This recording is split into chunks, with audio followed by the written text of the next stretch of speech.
सर्व कल्याण मूर्तिं परशुकमलहस्ते शोभितं मोदकेन अरुणकुसुममालं व्यालबद्धोदरै च मम हृदयनिवासं श्रीगणेशं नमामि। माते तुझ्या चरणी आश्रय देस्या तेणीची नित्यमनी प्रकामा लागो तुझ्या भजनी हे मनसाच नित्य याहून अन्य जगदंबन कांक्षी चित्त सर्वस्व तूचा मुचे जगदंब माते आम्ही तुझे प्रिय शिशूच दुजे नाते वाटो कसाही गुणहीन सदा जनामी तू माय एक करिसी मम चोदनामी तू माय एक करिसी मम चोदनामी। श्री गणेशा नमः। श्री सरस्वत्यै नमः। श्री मातृपितृभ्यां नमः। श्री कुलदेवताभ्यो नमो नमः। श्री गुरुदेवेभ्यो नमो नमः। ओम श्री ललिता देव्यै नमः। भवे देवेति मुख्यानि तत्र वक्ष्यामि संशृणु ललिता श्री महालक्ष्मी लक्ष्मी रमा च पद्मिनी कमला संपरीशा च पद्मालय इंदिरेश्वरी परमेशी सती ब्राह्मी नारायणी च वैष्णवी परमेश्वरी महेशानी शक्तिशा पुरुषोत्तमी।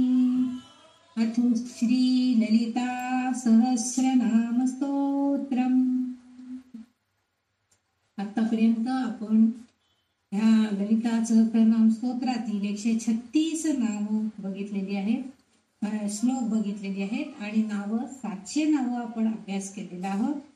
मागच्या तासामध्ये आपण राजराजेश्वरी, राज्यदायिनी, साम्राज्यदायिनी, सावित्री, सर्वार्थदात्री वगैरे अशी तिची नावं आपण अभ्यासलेली आहेत.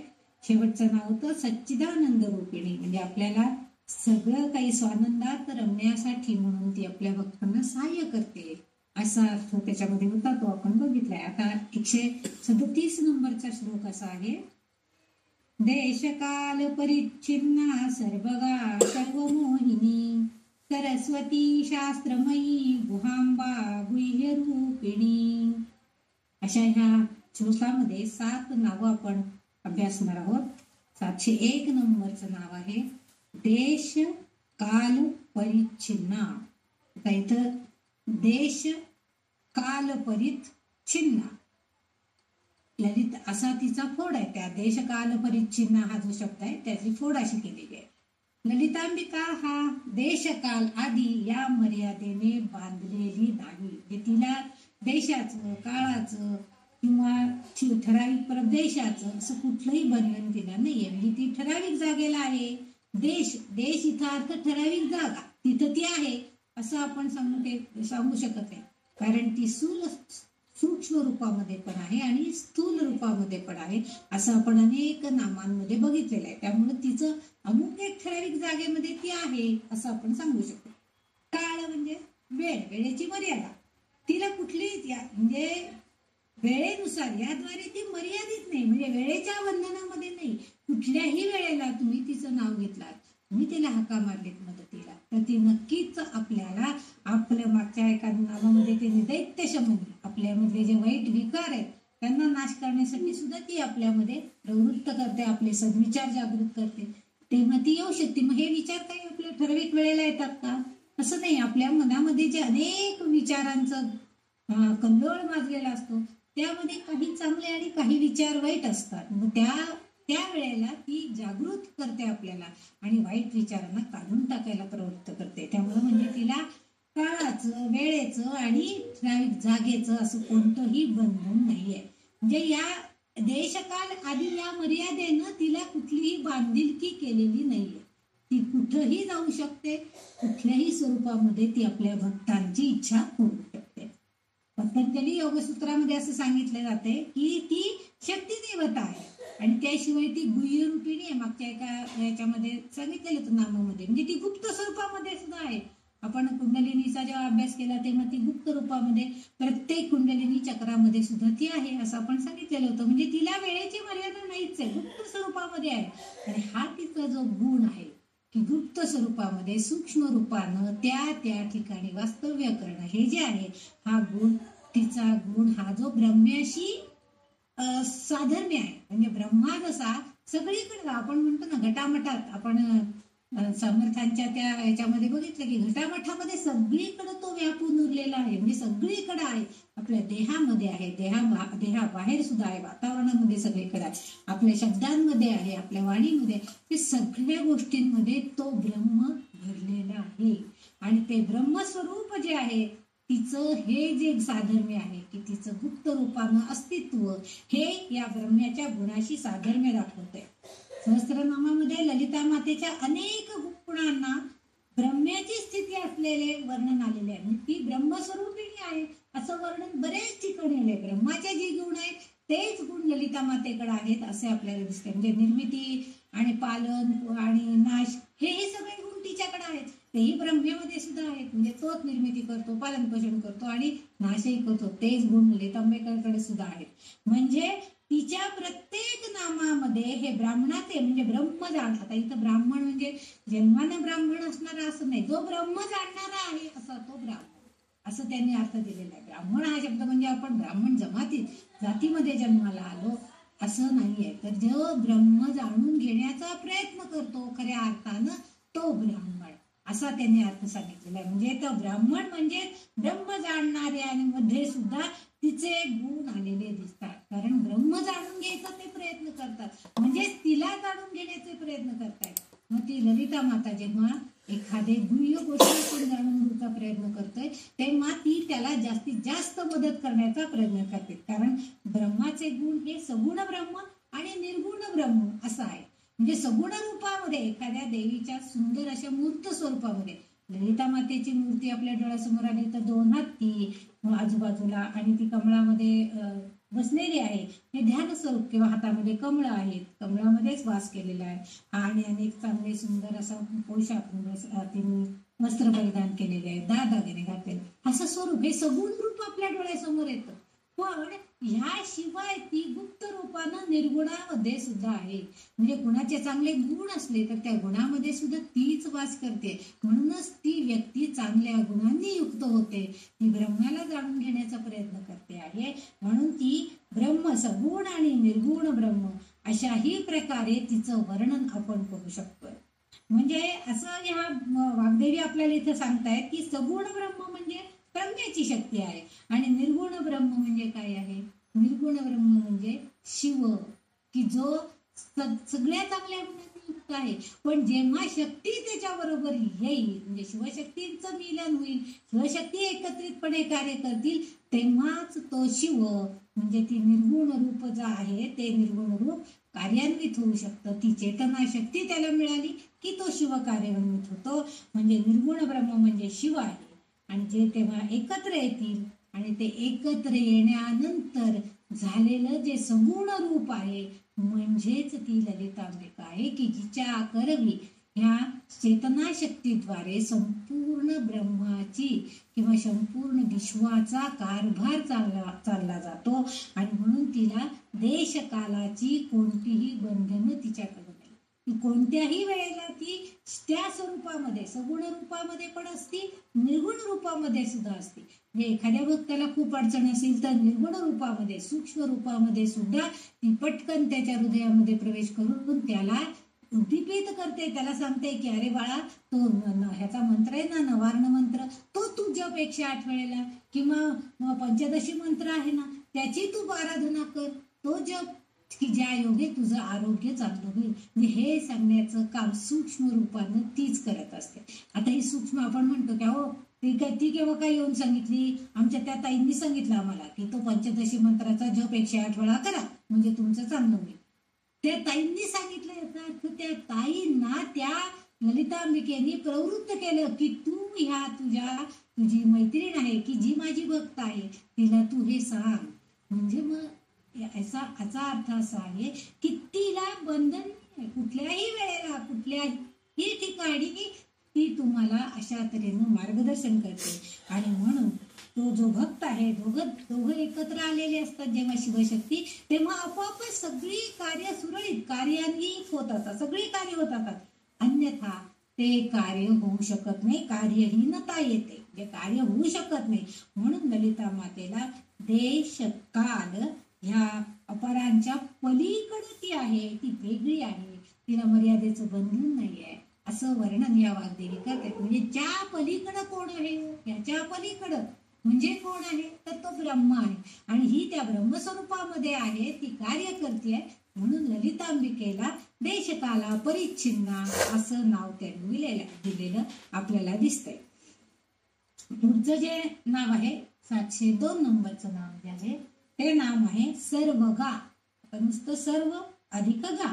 आता इथं सर्वगा म्हणजे काय, सर्व म्हणजे आपल्याला सगळं संपूर्णपणे, गा म्हणजे ज्ञान, सर्वज्ञ करणारी आहे, सर्व ज्ञान. गा याचा अर्थ आहे ज्ञान देणारी, सर्व ज्ञान देणारी आहे ती. वरील नामामध्ये आपण ती वेळ आणि स्थान म्हणजे ठिकाण तिचं किंवा वेळ याच्या पलीकडे आहे असं तिला आपण पाहिलं. आता ती काय आहे, सर्व गा आहे, म्हणजे याच्या पलीकडे आहे ती. तर कशी आहे, तिला सर्व व्यापी आहे, त्या पलीकडे आहे म्हणजे सर्व व्यापून टाकलेले. असं एकही ठिकाण नाहीये की तिथं तिने आपलं अस्तित्व दाखवलेलं नाही किंवा ती त्याला व्यापून उरलेली नाहीये. ही गोष्ट नेहमी सांगतात, गुरुजी सांगतात, एक केळं देतात आणि तिथं कोणी नाहीये अशा ठिकाणी जाऊन खाऊन दाखव. सगळे जण याच्या आडलोप त्याच्या आडलोप करून खातात. पण एक शिष्य जो असतो की ज्याला ब्रह्मज्ञान जाणायचं आहे, ज्याला ब्रह्मज्ञानाची ओढ लागलेली आहे, ब्रह्माला जाणून घ्यायचं आहे, तो सगळीकडे फिरून फिरून येतो आणि तो हातात केळं घेऊन तसंच येतो गुरुजींच्या पुढं आणि तो सांगतो, गुरुजी म्हणजे सगळीकडे सगळं भगवंत व्यापून उरलेला आहे, तो मला बघतच असणार आहे ना, मी काय करतोय तो.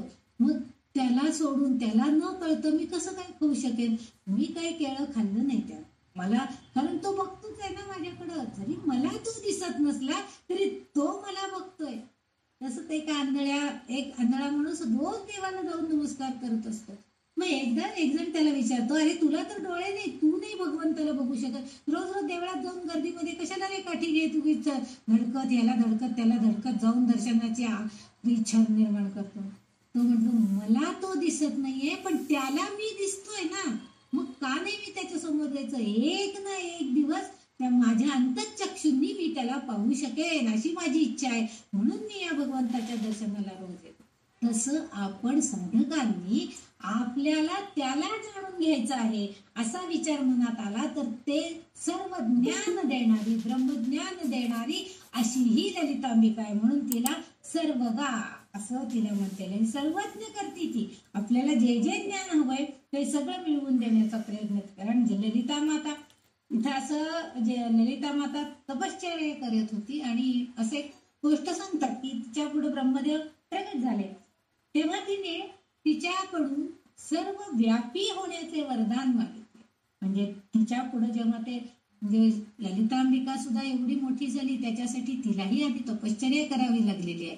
ती जेव्हा निर्माण झाली त्याच्यानंतर तिच्या तपश्चर्येनं तिचं ज्ञान अधिक खूप वाढलं आणि जेव्हा भगवंत तिच्या समोर आले तेव्हा ती म्हणाली की मला सर्व व्यापी बनायचंय, तुम्ही मला असं वरदान द्या की मी सगळ्यांना व्यापून उरेल. आणि भगवंतांनाही तेच हवं होतं की कोणीतरी हे जबाबदारी घ्यायची आहे. आणि मग आपोआपच इथं सर्व सजीव सृष्टीमध्ये असणाऱ्या आत्मारूपामध्ये, सर्व व्यापी निसर्गामध्ये असं सूचित करतं की ती सर्वज्ञ आहे. कारण सगळ्या निसर्गामध्ये सुद्धा ती व्यापून उरलेली आहे. सुंदर फुलं उमलतात, पानं वसंत ऋतूमध्ये, दुष्काळ ऊन असतं तरी सुद्धा वसंत ऋतूमध्ये फुला झाडांना पालवी फुटते, हिरवीगार पानं, काही पाऊस नसतो काही नसतं पण झाडं मात्र हिरवी दिसतात. ही सगळी निर्मिती जी आहे ही तिच्या ज्ञानानं झालेली आहे, कारण ती सर्व जगाला व्यापून उरलेली आहे, ती सर्वज्ञ आहे. देवी महात्म्य त्या एका श्लोकामध्ये तिचं असं वर्णन केले. देवी महात्म्य जर आपण कोणी वाचत असला तर त्याच्यामध्ये सर्व स्वरूपे सर्वेशे सर्व शक्ती समन्विते भयोभ्यस्त्राहीनो देवी दुर्गे देवी नमोस्ते. आणि अशी ती आहे म्हणजे सगळीकडं सगळ्या ठिकाणी सर्व स्वरूपामध्ये आहे, सर्व शक्ती समावून तिने आपल्यामध्ये घेतलेली आहे. आणि सर्व शक्ती समन्वते भयभ्यच नाही मध्ये, कशाचंही भय तिला नाही आहे आणि आपल्यालाही ती भयरहित करण्यासाठी मदत करी आहे. अशा त्या दुर्गा देवीला माझा नमस्कार असो, असा तिचा अर्थ आहे. म्हणजे सर्व जीवमात्राचे ती मूर्त स्वरूप आहे, सर्वोच्च शास्त्रक आहे, अशी सर्व शक्तीचे मूर्त रूप हात म्हणजे सगळ्या शक्तींनी युक्त असणारी असं तिचं जे मूर्त स्वरूप आहे ते म्हणजे तिचं हे नाव आहे सर्वगा. म्हणजे नामाचा स्वभाव, नामामध्ये असं दिसतंय वाग्देवींना असं सांगायचंय की तिचा स्वभाव गुणच आहे आणि वाग्देवी म्हणूनच तिचा हा मुद्दाम उल्लेख करतायत की ती सर्वज्ञ असणारी, सर्वव्यापी, सर्वगा, आपल्या भक्तांना सगळं ज्ञान देणारी आहे, असा उल्लेख इथं या नावाने आपल्याला झालेला दिसून येतोय. पुढचं जे नाव आहे ते 3 नंबरचं नाव आहे सर्व मोहिनी. आता सर्व म्हणजे की सगळं, प्रत्येक जण, सगळ्यांना व्यापून उरलेली ती आहे त्यामुळे. आणि मोहिनी, आता मोहिनी म्हणजे आपल्याला फक्त भगवंताने मोहिनी रूप धारण केलं ही कथा आपल्याला सगळ्यांना माहितीये. पण ही मोहिनी म्हणजे काय, एक प्रकारची जादू, एक प्रकारच्या मायेचा प्रभाव म्हणजे मोहिनी आहे. आणि ही ललितांबिका काय करते, आपल्या मायेच्या प्रभावानं ती प्रत्येकावर जादू घालते, जादू करते आहे, प्रत्येकाला मोहिनी घालते. म्हणजे कुणाला तिच्या गुणांची मोहिनी होईल, म्हणजे तिचे गुण खूप आवडतील, कुणाला तिचं स्वरूप खूप आवडेल, कोणी तिचं कार्य कसं ती करते, ती प्रशासक चांगली आहे मग मलाही तसा चांगला प्रशासक व्हायचंय अशी इच्छा धरून बसेल. तिच्या रूपामध्ये सगळ्या प्रकारची मोहिनी आपल्याला पडते. आणि ही माया म्हणजेच तिच्या ब्रह्मस्वरूपाची जाणीव करून देणारा घटक आहे. आणि अशा स्वरूपामध्ये जेव्हा ती आपल्या पुढे येते मोहिनी होण्यासाठी, तर ती माया स्वरूप असते. म्हणजे प्रत्यक्ष ती आपल्या भक्ताला एक प्रकार मायामध्ये माया दाखवते, म्हणजे मोह निर्माण व्हायला प्रयत्न करते, आपल्याला कशाचा तरी लोभ दाखवते, आसक्ती निर्माण करण्याचा प्रयत्न करते. पण जो जाणकार भक्त आहे तो तिचं ब्रह्मस्वरूप जाणीव करून घेण्याचा प्रयत्न करतो त्याला, कारण तिच्या ब्रह्मस्वरूपाची जाणीव त्याला करून घ्यायची आहे. आणि म्हणून त्याच्यासाठीच फक्त तिने ही मायेची मोहिनी घातलेली आहे. आणि हा पडदा काढून टाकला की म्हणजे काय, आणि ही मायेची मोहिनी जेव्हा ती काढून घेईल, जेव्हा तो भक्त इतका त्याच्या ध्यानधारणेनं, त्याच्या नामस्मरणानं इतका परिपक्व होईल, इतका उच्च कोटीपर्यंत जाईल, त्यावेळेस आपोआपच तिने जी काम, क्रोध, लोभ, मोह, मद, मत्सर यांचे जे पटल आपल्या शरीराभोवती, आपल्या मनाभोवती जे गारूड केलेले आहे, जी मोहिनी घातलेली आहे, ते पटल आपोआप निघून जाईल. ती मोहिनी ती काढून घेईल आणि आपोआपच आपल्या सजीव देहाला तो जो भ्रम आहे आपल्याला, जो मायेचा, तो सगळा निघून जाईल. म्हणजे ती काढून घेईल, म्हणजे त्या देहाला ती आपोआपच काय करणार आहे तर जागृत करणार आहे आणि त्याला ब्रह्मज्ञान करून देण्याचा, आत्मसाक्षात्कार करून देण्याचा प्रयत्न करणार आहे. म्हणून तिला इथं सर्व मोहिनी असं म्हटलेलं आहे. देवी भागवतामध्ये किंवा देवी महात्म्यामध्ये या ग्रंथातून देवी भगवतीचे महान माया रूप मनाला आकर्षित करते. असं वेळोवेळी आपण जेव्हा देवी भागवत ऐकलं तेव्हा त्याच्यामध्ये आपण ऐकलेले की तिचं स्वरूपच इतकं सुंदर आहे. सगळ्या म्हणजे देवी भागवतामध्ये तरी प्रत्येकानं तिची स्तुती केलेली आहे. नारदांनी केलेली आहे, जन्मेजयानं केलेली आहे, सगळ्यांनी बऱ्याच देवदेवतांनी केलेली आहे, शंकरांनी केलेली स्तुती आहे, विष्णूंनी केली, म्हणजे प्रत्येकीनं त्या भगवतेची स्तुती केलेली आहे. म्हणजेच काय, तर प्रत्येक जण तिचं पूजन करायला बघतो आहे. म्हणजे ही परमशक्ती आहे. शिवकूर्म पुराणामध्ये तर ते म्हणतात की ही परमशक्ती आहे. आणि अशा ह्या परमशक्तीला माझ्यामध्ये म्हणजे ललितांबिकेमध्ये आहे ही परमशक्ती. जशी त्या माझ्या शरीरामध्ये आहे ती परमशक्ती, तसं ते ललितांबिकेकडे सुद्धा ही शक्ती आहे आणि ती ब्रह्म आहे. आणि शिवामध्ये ही माया आहे. ती माया स्वरूप जेव्हा असते तेव्हा ती शिवस्वरूप असते आणि प्रत्यक्ष स्वतः ती असते तेव्हा सूक्ष्म रूपाने तिची शक्ती कार्यान्वित असते, ती चेतना कार्यान्वित असते. आणि ही मग त्या जगदंबिकेला खरं तर ही माया ही अतिशय प्रिय आहे बरं का, कारण ती अमर्याद आहे. या मायेची रचनेनीच संपूर्ण विश्व भ्रमित आहे.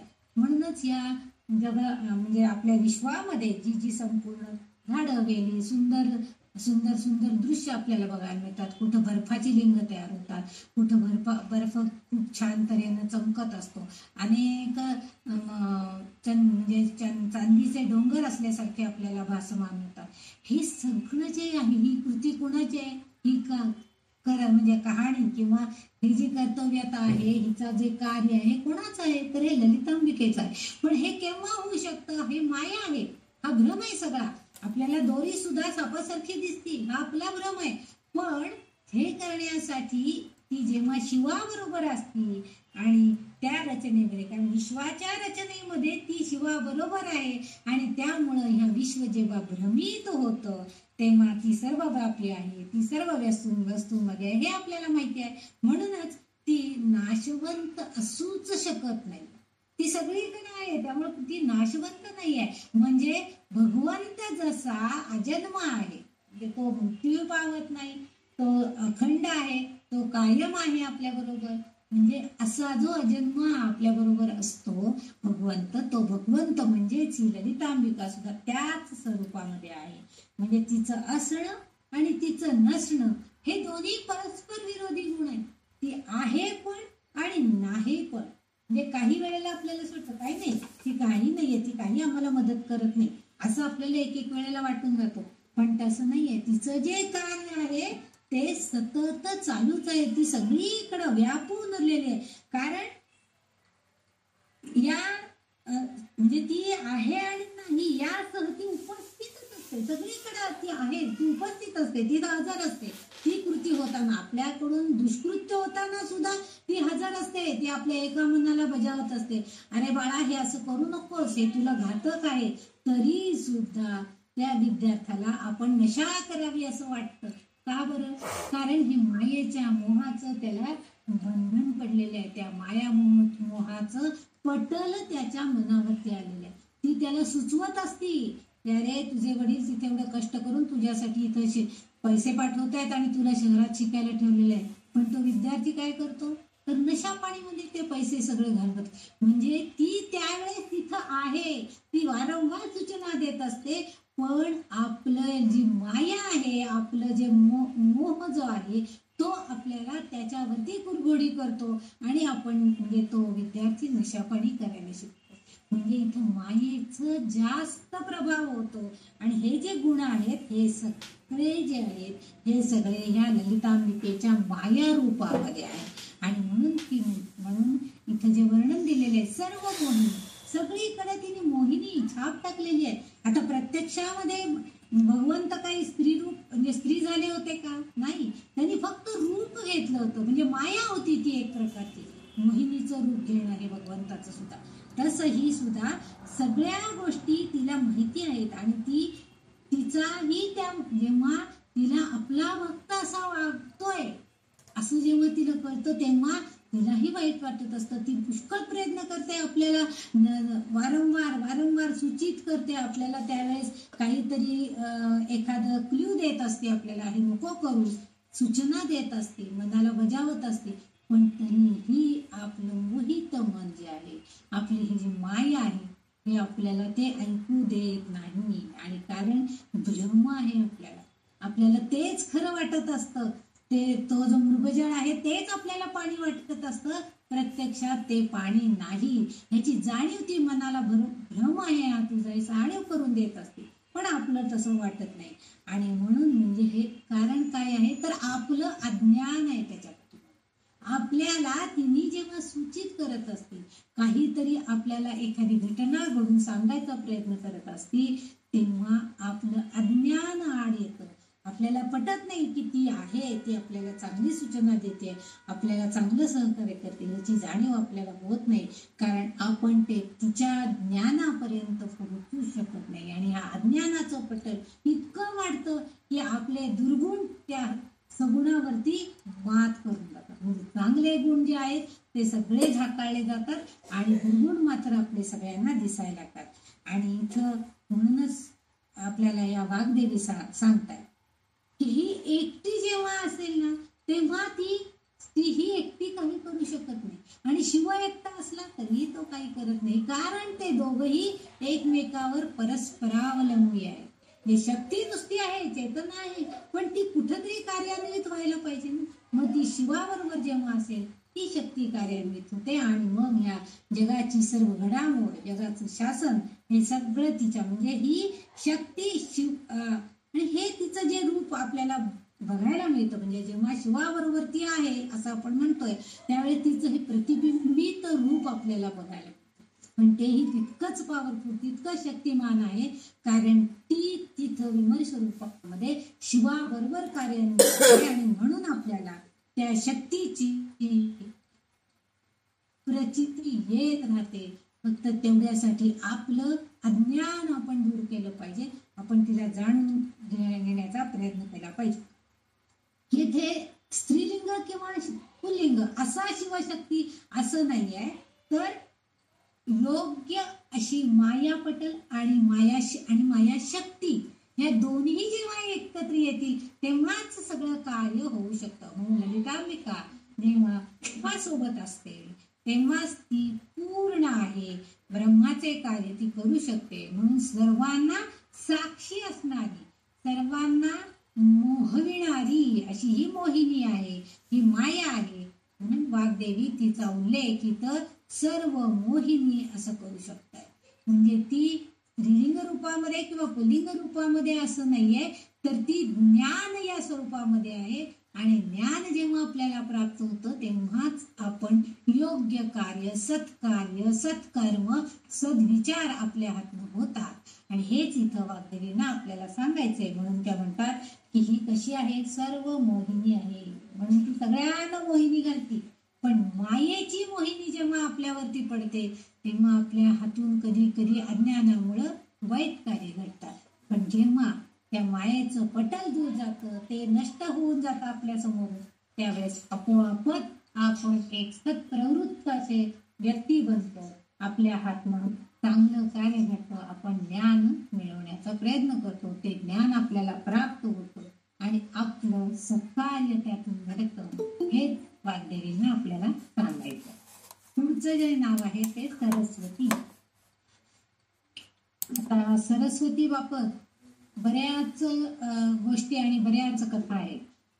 सरस्वती म्हटलं की आपल्याला डोळ्यासमोर येतं ते म्हणजे विद्येची देवता. सरस्वती म्हणजे कोण आहे? विद्येची देवता आहे. आपण नेहमी वीणा पुस्तकधारिणी म्हणजे हातामध्ये पुस्तक घेतलेली, वीणा वाजवणारी सरस्वती, पांढरं वस्त्र परिधान केलेली, कमळपुष्पा हंसावर बसलेली, अशी आपल्याला ही सरस्वती देवी आपल्याला बघायला मिळते. ही ज्ञानाची देवी आहे, ही ज्ञानदेवी आहे. मागील काही नामामध्ये आपण बघितलंय की ललितांबिकेला ज्ञान विग्रह, ज्ञानदा असा उल्लेख झालेला आहे. म्हणजे ज्ञानाचा भांडार असणारी, ज्ञान देणारी असा उल्लेख बऱ्याच वेळेला बऱ्याच नामांमधनं आपल्याला झालेला आहे. ब्रह्मदेवाची पत्नी या स्वरूपामध्ये सुद्धा सरस्वतीचा उल्लेख केला जातो.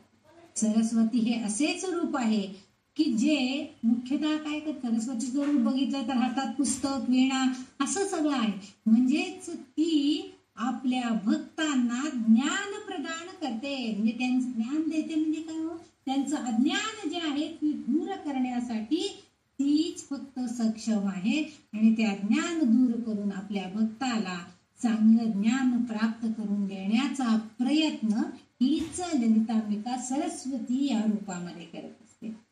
ज्ञान हे नेहमी काय असतं, ज्ञान आहेच आपल्याजवळ, आपल्याला भरपूर ज्ञान असतं. सगळेजण सांगतात बघा की आपल्या मेंदूचा फक्त काही टक्के भाग आपण वापरतोय, बाकीचा आपला सगळा मेंदू म्हणे गंज खात पडलेला आहे. म्हणजे आपण त्या मेंदूच्या त्या भागाचा वापरच करत नाही असं म्हटलं जातं. म्हणजेच काय होतं, तर ते आपलं अज्ञान आहे. म्हणजे तिथं आपण अज्ञानी आहोत, आपल्याला त्यातलं काही कळत नाही. तुम्हाला जर बघितलं असाल तुम्ही, आपला समजा हात किंवा पाय असं एखादा फ्रॅक्चर मध्ये असेल तर तेवढा तो हात जो आहे तो काय करतो, त्यावेळेला काहीच कुठलंच कार्य करू शकत नाही. हात आपण गळ्यामध्ये बांधून असतो, पण नंतर सुद्धा म्हणजेच तो अज्ञान येते आपलं आणि ते अज्ञान झाकळून गेलेलं आहे.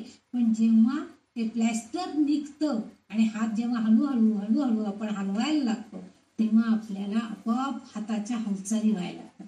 म्हणजेच आपलं अज्ञान दूर होतं आणि आपल्याला ज्ञान प्राप्त होतं. असं आपल्या प्रत्येकाच्या आयुष्यामध्ये होतं. म्हणजे ज्ञान हे नेहमी अज्ञानाने झाकळलेलं असतं, व्यापलेलं आहे. पण मग याच ज्ञानाची आवश्यकता का आहे हे समजून घेण्यासाठी तिचे ज्ञानदा, ज्ञानविग्रह हे रूप आपण आधी बघितलेले आहे. इथं ती सरस्वती नामामध्ये आहे, पण मागील नामांमध्ये तिला ज्ञान देणारी म्हणजे अज्ञान दूर करणारी अशी ती आहे असं सांगितलेलं. ती स्वतः सरस्वती रूप असणे हे ललितांबिकेचा स्वभाव, कार्यात्मक स्वभाव आहे. ती स्वतःच ललितांबिका सरस्वती रूपामध्ये असते. तिचा हा स्वाभाविक गुण आहे एक प्रकारचा, की लोकांना ज्ञान देणं. आणि म्हणून ती सरस्वती या नावानं, कारण ब्रह्म्याचे पुन्हा तेच गुण येत आहेत, पुन्हा पुन्हा तेच नावाचा संदर्भ येतोय. जे ब्रह्मामध्ये निर्मिती, पालन आणि विनाश म्हणजे सगळं ज्ञान देण्याचे जे गुण आहेत तेच सगळे गुण ललितांबिकेकडे आहे. म्हणूनच तिला सरस्वती असं म्हटले जातं. आपल्याकडे नवरात्रामध्ये सुद्धा सरस्वती, लक्ष्मी आणि पार्वती अशा स्वरूपामध्ये वेगवेगळ्या स्वरूपांमध्ये आपण नवरात्रामध्ये देवीची पूजा करत असतो. तर त्याच्यामध्ये सरस्वती देवी जी आहे ती 2 वर्षाची कन्या म्हणून पूजली जाते. 2 वर्षाची जी मुलगी असती ती सरस्वती म्हणून ओळखली जाते. आणि कारण का तर 1.5-2 वर्षानंतर, त्याला कारण आहे, 2 वर्षापर्यंत त्या मुलीला आपण सरस्वती म्हणू शकत नाही, पण 1.5-2 वर्षानंतर ते बालक बोबडे बोलायला लागतं. म्हणजेच तिच्या वाणीची करामत आपल्याला दिसू लागते. मग ती टक्का बाब्बा असं करून आपल्याला म्हणून दाखवते. म्हणजेच ती सरस्वती तिच्या जिभेवरती येते. म्हणून त्या 2 वर्षाच्या मुलीला त्यांनी सरस्वती असं नाव दिलेलं आहे. म्हणजे त्यावेळेला ती सरस्वती तिच्या जिभेवरती, वाणीवरती कार्य करत असते. म्हणून ती 2 वर्षाची बालिका असते. सर्व मानवाच्या, प्रत्येक माणसाच्या, म्हणजे आता तेव्हा जी सरस्वती एकदा त्या आपल्या जिभेवरती वास करते, तीच भाषा, तीच वाणी आपल्या मुखातून येते. बघा, काही जण इतकं सुंदर, इतकं गोड बोलत असतात की ऐकत राहावं वाटतं. आपण कितीही जरी बोलले 2 तास 3 तास त्यांच्या घशाला कोरड पडेल, पण आपल्याला ऐकणाऱ्याला ते छान वाटत असतं, आपण ऐकत बसतो अगदी. म्हणजे जी सरस्वतीची जे निवास आहे तो आपल्या वाणीवरती, आपल्या जिभेवरती कायम आहे. आणि म्हणून तिला वाणीची देवता असं सुद्धा सरस्वती म्हणून आहे. आणि तिचं विश्वात्मक रूप, तिचं विश्वात्मक रूप जे आहे ते जाणून घेण्यासाठी आपल्याला ज्ञान आवश्यक आहे. म्हणून कुणाच्या तरी मुखातून आपण दीक्षा घेतो, कुणाच्या तरी मुखातून काही गोष्टी ऐकतो. वेद, उपनिषद, इतर रामायण, महाभारत हे सगळ्याचा अभ्यास आपण करतो. म्हणजे का करतो तर आपल्याला ज्ञान मिळवायचंय, आपल्या आध्यात्मिक उंची आपली वाढवायची. अध्यात्मामध्ये काय आहे, आतमध्ये काय आहे. म्हणजे काल सहज एक प्रवचन ऐकायला मिळालं, त्याच्यामध्ये त्यांनी अध्यात्म या शब्दाचा अर्थ मकरंद बुवांनी फार छान सांगितलं. अध्यात्म म्हणजे काय, आत नाही बाहेर नाही, असं आध्यात नाही मध्यात नाही, असं जे आहे ते म्हणजे अध्यात्म. म्हणजे आत बाहेर कुठेही नाही, पण ते आहे. कुठं आहे तर अध्यात्मामध्ये आहे, की ज्याचा आपण अभ्यास करतो ज्ञान मिळवण्यासाठी, त्याला अध्यात्म म्हणायचं आहे. म्हणून आध्यात नाही मध्यात नाही असं त्यांनी म्हणले. अतिशय सुंदर त्यांनी त्याचं वर्णन केलेलं आहे अध्यात्माचं. आणि ते अध्यात्म म्हणजे ते ज्ञान जाणून घेण्यासाठी आपल्याला ज्ञान आवश्यक आहे. आणि ते जाणून घेण्यासाठी ही सरस्वती या रूपामध्ये आपल्याला प्रयत्न करते. ती आपल्याला तिची सरस्वतीचं जे ज्ञान आहे ते ज्ञान देण्याचा आपल्याला प्रयत्न करते आहे. आणि म्हणून हे ललिता माताच करू शकते, कारण ती माता आहे. हे सगळे माता, ही माता स्वरूप असलं की ती फक्त देण्याचंच करते का, परत काही मिळावं अशी अपेक्षा कधीच नसते आईला.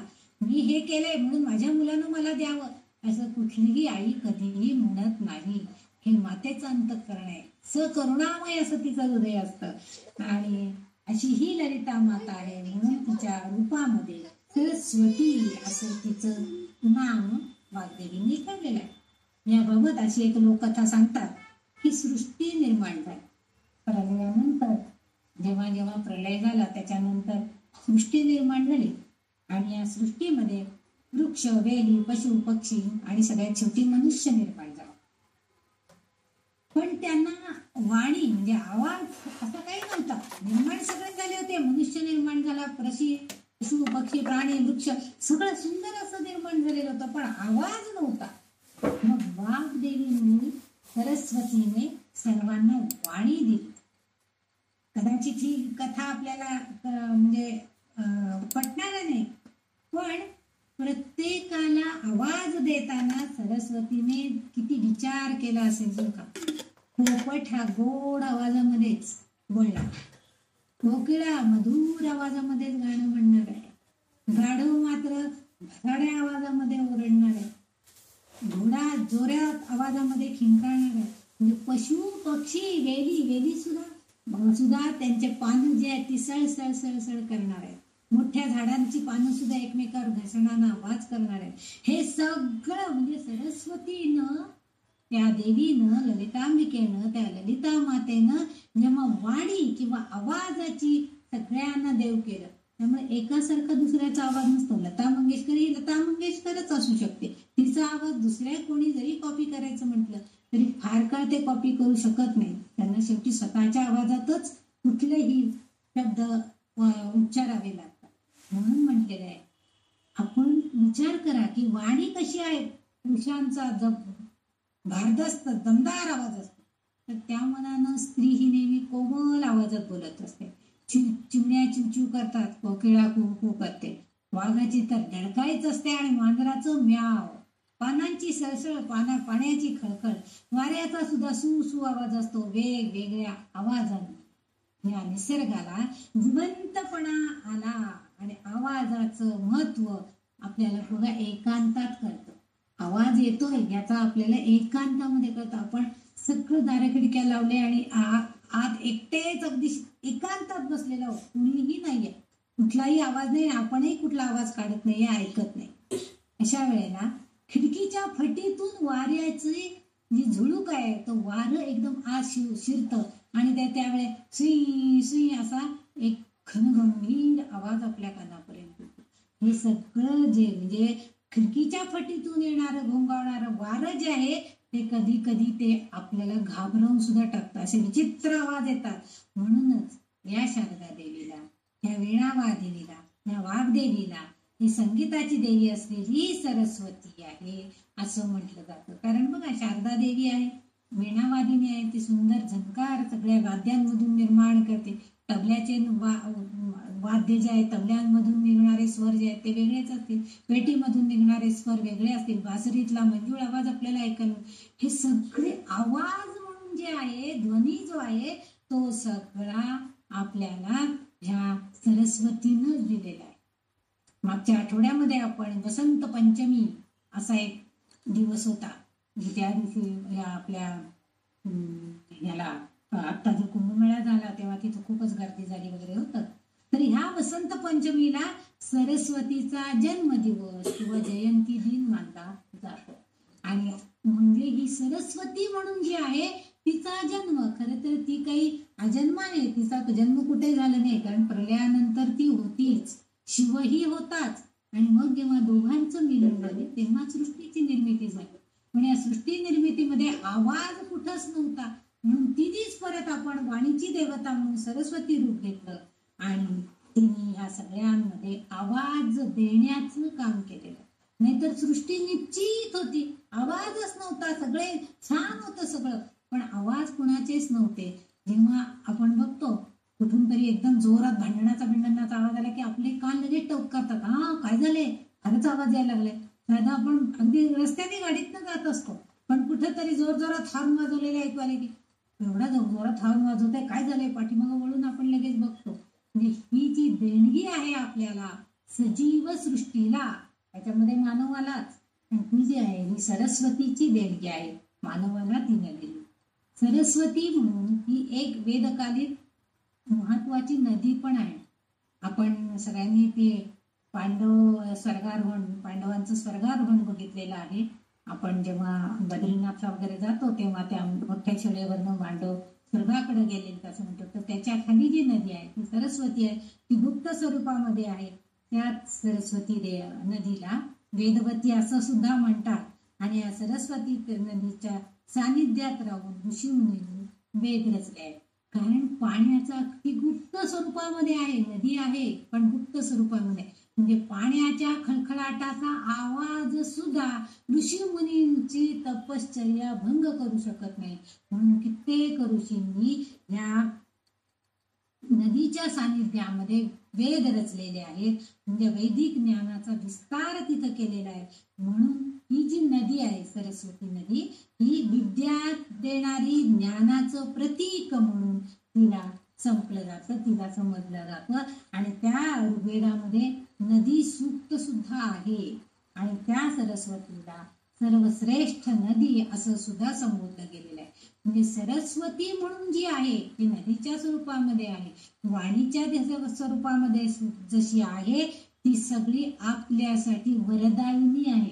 आपल्याला जर हे काहीच कळलं नसतं, आपण बोललोच नसतो एकमेकांशी, कम्युनिकेशनच आपल्याला झालं नसतं, तर आपल्याला हे काहीच कळलं नसतं.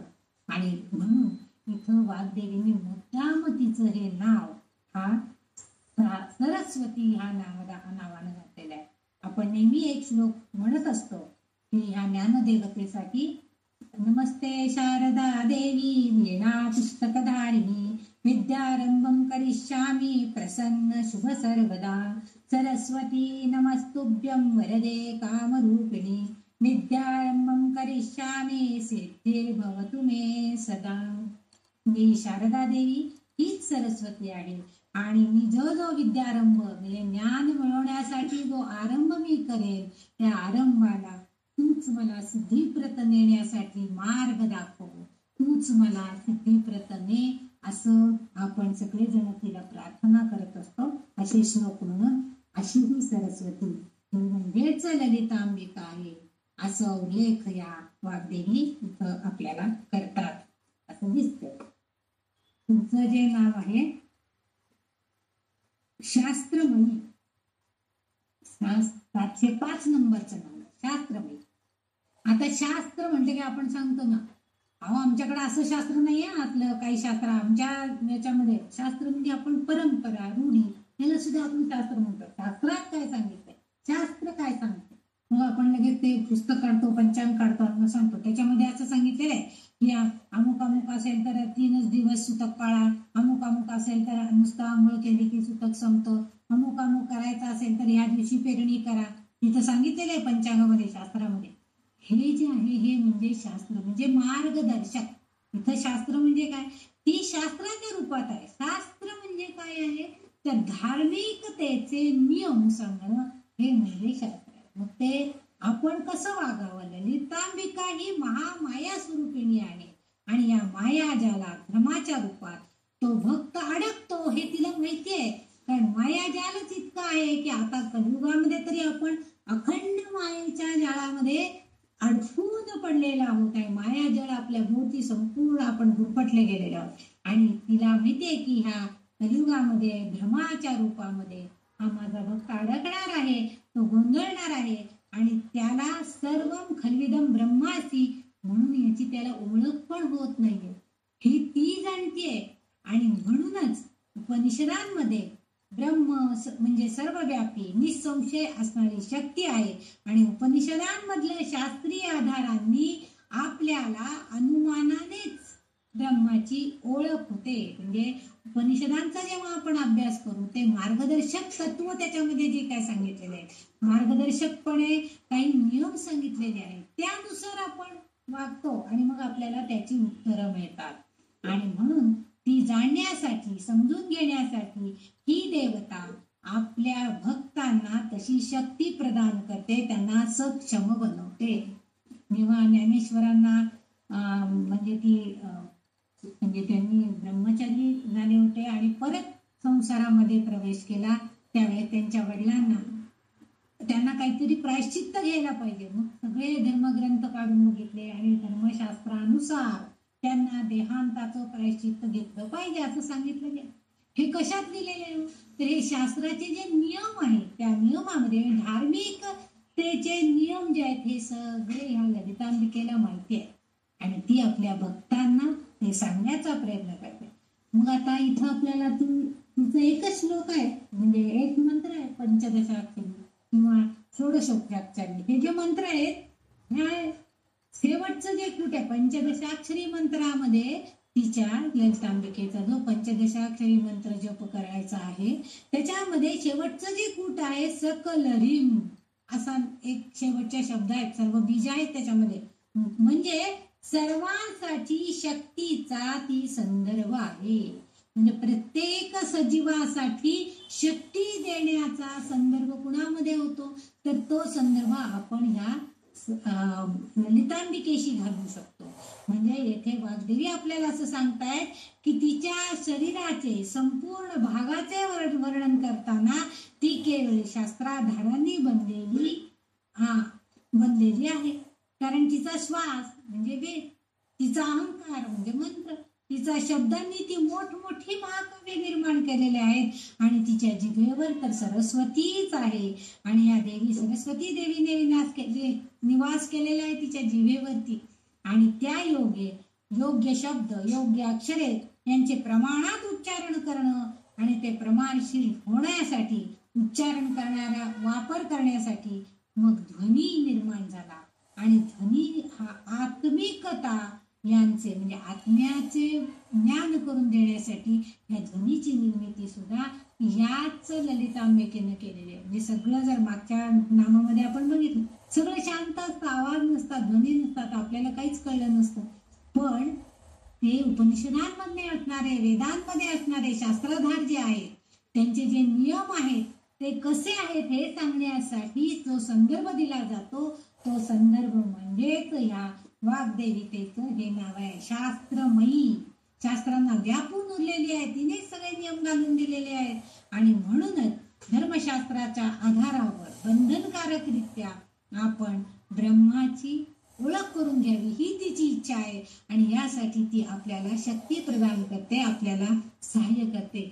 म्हणून कारण ती स्वतः आधी शास्त्रमयी आहे, शास्त्रांनी व्यापून दिलेले आहे. तिला सगळे नियम, धर्म काय आहे सगळं तिला माहिती आहे. आणि त्यामुळं उपनिषदांमध्ये असणारे जे अनुमान आहेत तीही सगळी तिला माहिती आहे.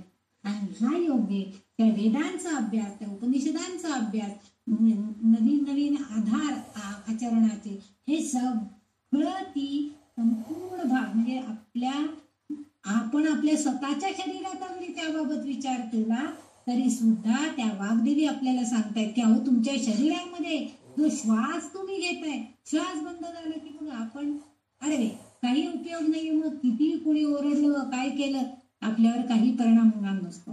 म्हणून हे श्वास म्हणजे वेद आहे. आणि अहंकार जो आपल्यामधला आहे तो म्हणजे मंत्र आहे. म्हणजे आपल्यामध्ये जर आपण मंत्र उच्चारण केलं, आपला श्वासोच्छ्वास चालू असेपर्यंत आपण नामस्मरण करत राहिलं, अखंड नामस्मरण करत राहिलं, तर तो भगवंत आपल्या झोपेत सुद्धा आपल्या हातून जर नामोच्चारण करण्याची शक्ती जरी आपल्याला नसेल तरी सुद्धा हा भगवंत, ही ललिता देवी ते नाम उच्चारण आपल्याकडनं पुन्हा पुन्हा करून घेत असते. कारण तिला आपल्या भक्तांकडून सगळी चांगली कार्य करून घ्यायचे, मोठमोठे महाकाव्य लिहून घ्यायचे, मोठमोठे वर्णन लिहून घ्यायचे. आणि म्हणून त्या जिभेवरती ती सरस्वतीच्या रूपानं वास करते आणि आपल्याला हे सगळं करायला भाग पडते, आपल्याला सक्षम बनवते.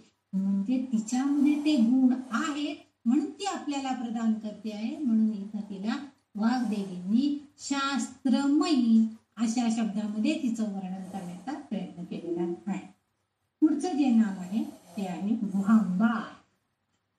आता इथं अशा अर्थाचा गुह्य रूपिणी असा एक नाव आपल्या पाठीमागच्या एका नावामध्ये आलेलं आहे, एका श्लोकामध्ये आहे गुह्य रूपिणी.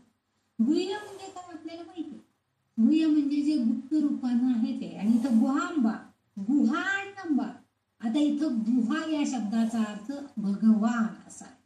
आणि इथं अंबा म्हणजे अर्थातच ही अंबिका देवी, ही जगदंबा, ही भगवती म्हणजेच ही ललितांबा आहे. कार्तिकेय किंवा गुहा या शब्दाला मागे एका नामामध्ये गुहा म्हणजे कार्तिकेय स्वामी असं, कार्तिकेयचा जो जन्म आहे म्हणजे शिवपार्वतींचा पुत्र त्याला गुहा असं म्हटलेलं आहे. कार्तिकेय किंवा सुब्रह्मण्यम आणि अंबा म्हणजे आई. तसंच ही ललितांबिका, ती कार्तिकेयाची आई आहे आणि तो स्कंद या नावानं सुद्धा ओळखला जातो.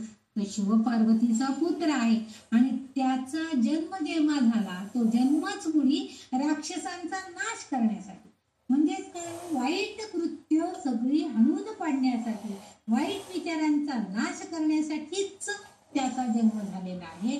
आणि म्हणूनच ह्या उद्देशाने असा जर विचार आपण केला की वाईट जाण्यासाठीच त्याचा जन्म झालेला आहे, तर आपण एक अर्थ इथं अभिप्रेत करू शकतो की गुप्त गुहा म्हणजे गुप्त ठिकाण किंवा गुप्तता राखणं आणि अंबा म्हणजे आई. तर कठोपनिषदामध्ये म्हटलं आहे की गुहम प्रविष्टो म्हणजे बुद्धीच्या गुहेमध्ये आपण उपस्थित आहे. कोण? तर ती ललितांबिका.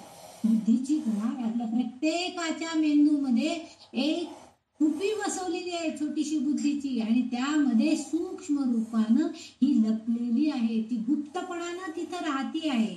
आणि मग आई आणि मुलगा म्हणजे बुद्धीच्या गुहेत हे दोघं म्हणजे आई आणि मुलगा म्हणजे हा कार्तिकेय आणि त्याची आई हे दोघंही लपलेले आहेत.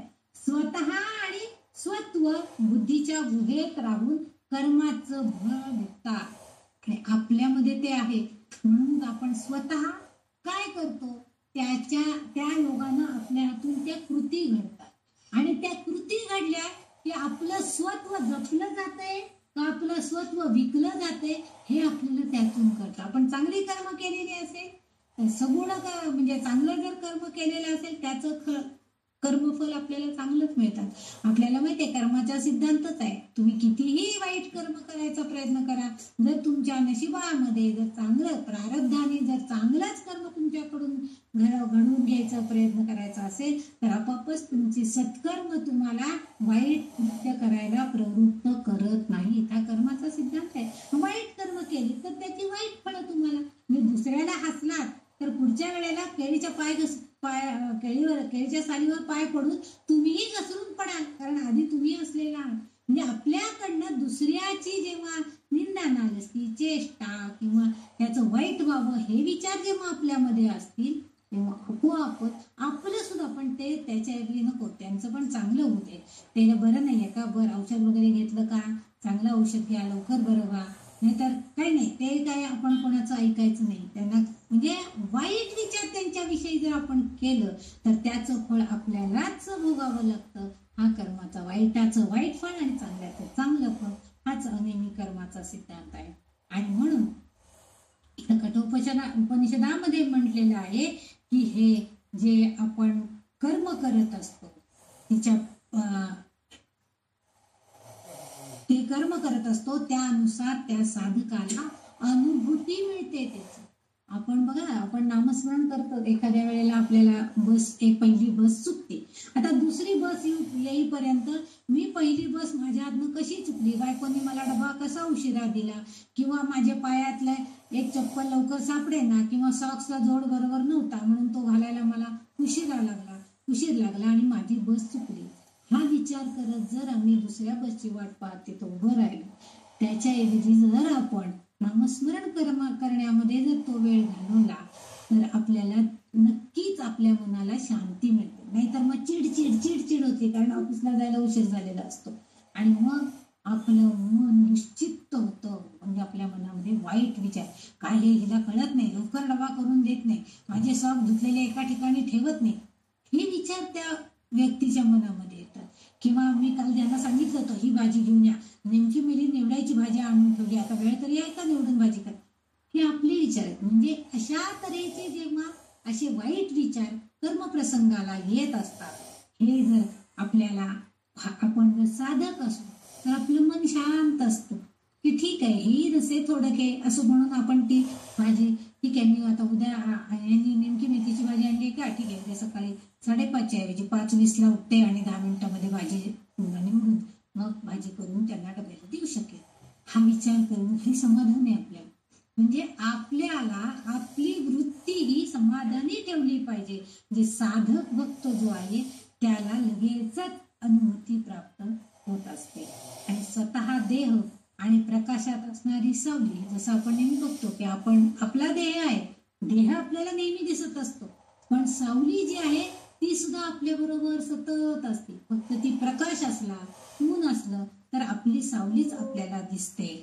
म्हणजे इथं आपल्याला गुप्त रूपानं ती स्वतः आपल्या बरोबर कायम आहे. पण त्या स्वतःची आणि स्वत्वाची अनुभूती आपल्याला ती करून देते. म्हणून आपल्या हृदयाकाशामध्ये म्हणजे आपल्या हृदयामध्ये ती सदैव वास करणारी आहे, ममतामयी आहे, करुणामयी आहे. आणि म्हणूनच ती गुहांबा आणि गुप्त ठिकाणी ती आपल्या हृदयामध्ये सदैव वास करणारी आहे, आपल्या भक्तांचं कल्याण इच्छिणारी आहे. असं म्हणून तिला इथं त्यांनी गुहांबा असं नाव दिलंय. अंबा म्हणजे इथं अंबा माता आणि आई या सदरामध्ये, कारण ती विश्वमाता विश्वजननी आहे आणि म्हणून तिला त्यांनी गुहांबा म्हणजे कार्तिकेयाची आई. म्हणजे आपल्या स्वतःच्या अनुभवामध्ये जर आपण बघितलं तर आपल्या मुलाबाळांचे ती स्कंद माता आहे म्हणजे कार्तिकेयाची आई आहे. कार्तिकेय जसा दुष्ट प्रवृत्तींना नाश करण्यासाठी जन्म झाला, तसं आपण सुद्धा आपल्या मुलाबाळांना जन्म देताना चांगल्या सद्विचारांनी, म्हणून चांगले गर्भसंस्कार झालेले असेल तर मुलं सुद्धा आपण शुद्ध बीजापोटी फळे काळ गोमटी असं का म्हणतो, तर चांगले संस्कार झालेले असले तर मुलं सगळी चांगली घेत असतात. मग आपण बघितलं होतं की आपल्या ग्रुपवरती अशा चर्चा झाल्या तर त्या म्हणाले, हो हो माझ्या मुलांनी सुद्धा त्या एक आंधळ्या ताई होत्या त्यांना खूप मदत केली बघा अशा वेळेला. हे का, हे आपले संस्कार आहेत. म्हणजे ही जी आहे हे गुह्यरूपिणी म्हणजे गुप्त रूपानं ती आपल्या हृदयामध्ये वास करत आहे. हे तिचं रूप हे आपल्याला वाग्देवी इथं सांगतायत. पुढचंच नाव आहे गुह्यरूपिणी. आता इथं गुहांबा झालं म्हणजे ती आहे, गुहांबा म्हणजे गुप्त रूपानं ती आहे हे नक्की झालं. आता ती गुह्य रूपिणी आहे असं पुढं वाग्देवी सांगते. म्हणजे पहिल्या नावाचं गुहांबा नावाचं विस्तार आहे, मागील त्याच्या नामामध्ये आपण बघितलं ती गुप्त ठिकाणी आहे. आता या नामात वाग्देवी सांगतायत की तिचे रूप जे आहे ते गूढ आहे. म्हणजे तिचे स्वरूप गुप्त आहे, तिचे स्वरूप गूढ आहे. म्हणजेच काय आहे, कारण ती अतिशय सूक्ष्म रूपामध्ये आपल्या बरोबर असते, आपल्या हृदयामध्ये असते. म्हणजे आपल्याला ती कळू शकत नाही, गूढ रूप आहे तिचं, म्हणून ती गुह्य रूपिणी आहे. गुह्य म्हणजे न कळण्यासारखं, म्हणजे आपल्याला जे अनाकलनीय असं गुह्य आपल्याला कळत नाही. तिचे स्वरूप, तिची सूक्ष्म रूपता आपल्याला कळत नाही. म्हणून इथं स्कंद माता ही स्थूल रूपामध्ये म्हणजे ललितांबिका स्थूल रूपाने आपल्यामध्ये आहे, म्हणून तिचं हे सूक्ष्म रूप म्हणजे गुह्य रूपिणी असं या वाग्देवींना अपेक्षित आहे. कुंडलिनी रूपामध्ये सर्वात सूक्ष्म रूपानं ती आहे. कामकलेमध्ये सुद्धा ती सूक्ष्म रूपानं आहे. तिच्याशी संबंधित प्रत्येक गोष्ट जी आहे ती गुप्त स्वरूपाची आहे, ती आपल्याला दिसत नसते. आपण बघितलं की जेव्हा मधली काही नामं जी आपण कुंडलिनी जागृतीच्या बाबतीमध्ये आणि चक्रांच्या बाबतीत, श्रीचक्राची जी चक्र आहेत 8 चक्रांचा आपण अभ्यास केला, त्याच्यामध्ये ती प्रत्येक ठिकाणी अमूर्त स्वरूपामध्ये म्हणजे ती प्रत्येक पहिल्या त्या योगिनीद्वारे त्या बालकाचं त्या शिशूचं पालन करताना दिसते, शिशूचं रक्षण करताना दिसते. पण तिथं ती प्रत्यक्ष नाहीये, गुप्त रूपानं आहे. तिने आपल्या योगिनींना तिथं नेमलेलं आहे आणि त्यांच्यावरती लक्ष देऊन ती त्यांच्याकडून त्या शिशूचं त्या बालकाचं संरक्षण करून घेते. म्हणजेच ही गुह्य रूपिणी आहे, सूक्ष्म रूपामध्ये आहे. तिचा पंचदशाक्षरी किंवा षोडशोपचारी षोडशी मंत्र वगैरे आहेत, नवार्ण पूजा, कुंडलिनी जागृती, हे सर्व जे विधी आहेत हे सगळे गुप्त रूपानं तिच्याकडे आहे. म्हणजे तिचं जर नवार्ण मंत्राने तिची पूजा केली तर आपण गुप्त रूपानं केली पाहिजे. म्हणजे सगळ्यांना मोठमोठ्याने नवार्ण मंत्र म्हणून जप करायचं नाही, मौनामध्ये नवार्ण मंत्राची माळ जपायची असते. जे सप्तशतीचा पाठ करत असतील त्यांनी ते की आपल्याला 2 वेळा सप्तशतीची पाठामध्ये 2 वेळा माळ जपायची असते नवार्ण मंत्राची. आपण ती मोठमोठ्यानं म्हणायची नाही, तर ती आपल्या उच्चारण हे आपल्या हृदयाला कळलं पाहिजे, इतकं गुप्त स्वरूपाने आपण म्हणायचंय की जेणेकरून त्या ललितांबिकेला मात्र जागृती मिळेल. अशासाठी आपण गुप्त रूपानं ते नाव म्हणजे तो ह्या विधी करायचा, हे नाम जप करायचं. पंचाक्षरी पंचदशाक्षरी मंत्राचं पण तेच आहे. षोडशी मंत्रामध्ये सुद्धा तेच सांगितलेलं आहे की तुम्ही जितक्या जाऊन अतिशय शांततेनं तिचं स्मरण कराल, गुप्तता राखाल, तिच्या स्मरणाची सुद्धा तेवढी तुमची कुंडलिनी जागृत होईल, तुमचं नामस्मरण सुद्धा तेवढं उच्च कोटीचं होईल की ज्यामुळे तुमच्या चक्राधार, सगळी आधार चक्र जी आहेत आपल्या मूलाधार चक्रापासून मुकुटाधार चक्रापर्यंत ते सगळी जागृत होती आणि तिथं ती ललितांबिका प्रत्यक्ष तुम्हाला ध्यान स्वरूपामध्ये प्रगट होऊन साक्षात्कार देईल. हे जे आहे हे म्हणून तिचं ही गुह्य रूपिणी आहे असं वाग्देवी सांगतात. कठोपनिषदामध्ये म्हणतात की जेव्हा एखादा भक्त गुप्त ठिकाणी लपलेल्या ब्रह्म्याला जाणण्याचा प्रयत्न करतो, पूर्वीपासून ऋषीमुनी, जे तपश्चर्या करणारे संत साधू हे जे आहेत हे विशेषतः गुहेमध्ये किंवा वनांतरी, एखाद्या वनामध्ये म्हणजे जनमानसांपासून लांब जाऊन एकांतात गुप्तपणे जप करताना आपल्याला दिसतात. आणि म्हणजे का तर तिथं जाऊन ते त्या एकांतामध्ये गुप्त रूपानं ब्रह्माला जाणण्याचा प्रयत्न करतात. म्हणजे तिचं रूप कसं आहे हे जाणण्याचा ते प्रयत्न करतात. आणि जेव्हा ती तपश्चर्या किंवा त्यांच्या मंत्राचं जप हा तेवढ्या उत्कटतेने केला जाईल त्यावेळेस आपोआपच त्यांना ते ध्यान धारण्यामध्ये ते नक्कीच आपल्याला तिचं स्वरूप बघायला मिळतं, साक्षात्कार करून घेता येतो. तेव्हा त्यांच्या मनातील द्वैत भावना निघून जाते आणि अद्वैतच प्रचलित होते. पण ही फार दुर्मिळ गोष्ट आहे. म्हणजे अशा तऱ्हेनं आपल्याला आपले सगुण रूप बाजूला सारून निर्गुणामध्ये आपल्याला तिचं दर्शन होणं हे फार क्वचित आहे. कारण तेवढ्यासाठी तेवढी साधना, तेवढा तो साधक तेवढ्या भक्तीनं प्रेरित व्हायला पाहिजे, तेवढी त्याची उत्कट भक्ती पाहिजे. सामान्य साधकासाठी या गोष्टी अतिशय कठीण आहेत. पण तिच्या नावाचे म्हणजे बघा गुह्य उपनिषद म्हणून इथं जसं तिचं गुह्य हे नाव दिले, गुह्य रूपिणी म्हटलंय, तर हे जे नाव आहे ह्या नावाचं एक उपनिषद सुद्धा आहे असा कूर्म पुराणामध्ये उल्लेख आलेला आहे की गुह्य उपनिषद म्हणून ती गुह्य रूपिणी, म्हणून इथं आपल्याला ती गुह्य रूपिणी आहे असं ओळखलं जातं. म्हणजे सूक्ष्म रूपामध्ये सर्व क्षेत्राला प्रत्येक ठिकाणी व्यापून उरलेली अशी ही ललितांबिका आहे. ती कुंडलिनी चक्रामध्ये प्रत्येक चक्रामध्ये सूक्ष्म रूपात बसून आपल्याला मुकुटाधार चक्रापर्यंत न्यायचा प्रयत्न करते की जेथे आपण उच्चतम कोटीची साधना करू शकतो. हा प्रयत्न याच्यासाठी शक्ती प्रदान करण्याचं काम, आपल्याला सक्षम बनवण्याचं काम ललितांबिका करते आहे. म्हणजे तिचं सगुण रूप आपल्याला ध्यानामध्ये डोळ्यासमोर असतं, पण ते सगळं जाऊन निर्गुण रूपामध्ये ती स्वतः तुमच्या बरोबर सतत कार्य करत असते. म्हणून तिचं इथं असं वर्णन वाग्देवी. आता पुढील श्लोक आहे तो आहे 138 नंबरचा श्लोक आहे. आपण 137 नंबरचा श्लोक संपवला. आता पुढचा श्लोक आहे तो आहे सर्व उपाधी विनिर्मुक्ता सदा शिवपतिव्रता संप्रदायेश्वरी साध्वी गुरुमंडल रूपिणी. आता इथं 707 नाव आपण बघितले. आता आपण जाणार आहोत 708व्या नावाकडं. 708वं जे नाव आहे सर्व उपाधी विनिर्मुक्ता. सर्वोपाधी विनिर्मुक्ता म्हणजे सर्व अधिक उपाधी अधिक विनिर्मुक्त असे 3 शब्द त्याच्यामध्ये. सर्वोपाधी विनिर्मुक्त.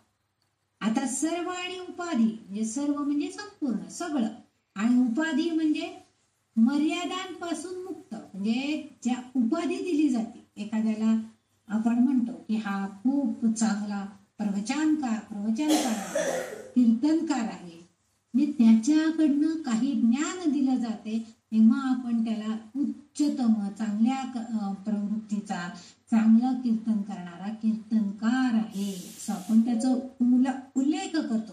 म्हणजे त्या व्यक्तीला कीर्तनकार पटवर्धन असं उल्लेख आपण करतो. म्हणजे त्याची उपाधी लागते त्याच्या पाठीवर. पटवर्धन पुष्कळ आहे, पण कोणता पटवर्धन? कीर्तनकार पटवर्धन. म्हणजे कीर्तनकार ही उपाधी, म्हणजे त्याला मर्यादा आहे. पुष्कळ पटवर्धनांपासनं एक पटवर्धन कोण आहे की जो कीर्तन करतो. म्हणजे अमर्यादापासनं मर्यादित गुणांनी युक्त असा जो आहे तो म्हणजे उपाधी लागलेला विनिर्मुक्त, तो मुक्त आहे म्हणजे सर्व बंधनांपासून मुक्त आहे. तो कीर्तनकार, प्रवचनकार, संत, साधू जर कोण असेल तर तो कसा आहे, सगळ्या बंधनांपासून मुक्त असलेला असतो. त्यामुळे आपल्याला काय होतं, मर्याद वस्तू असतात पण त्या आपल्याला मर्यादित दिसतात. म्हणून इथं तिचं नाव आहे सर्वोपाधी विनिर्मुक्ता. आता उपाधीचा आणखीन एक अर्थ जर आपण बघितला तर परिसरातील एखाद्या वस्तूचे स्वरूप प्राप्त करणे. आता हे उदाहरण छान दिले. ते काय म्हणतात की शिवरूप हे स्फटिक रूपात आहे.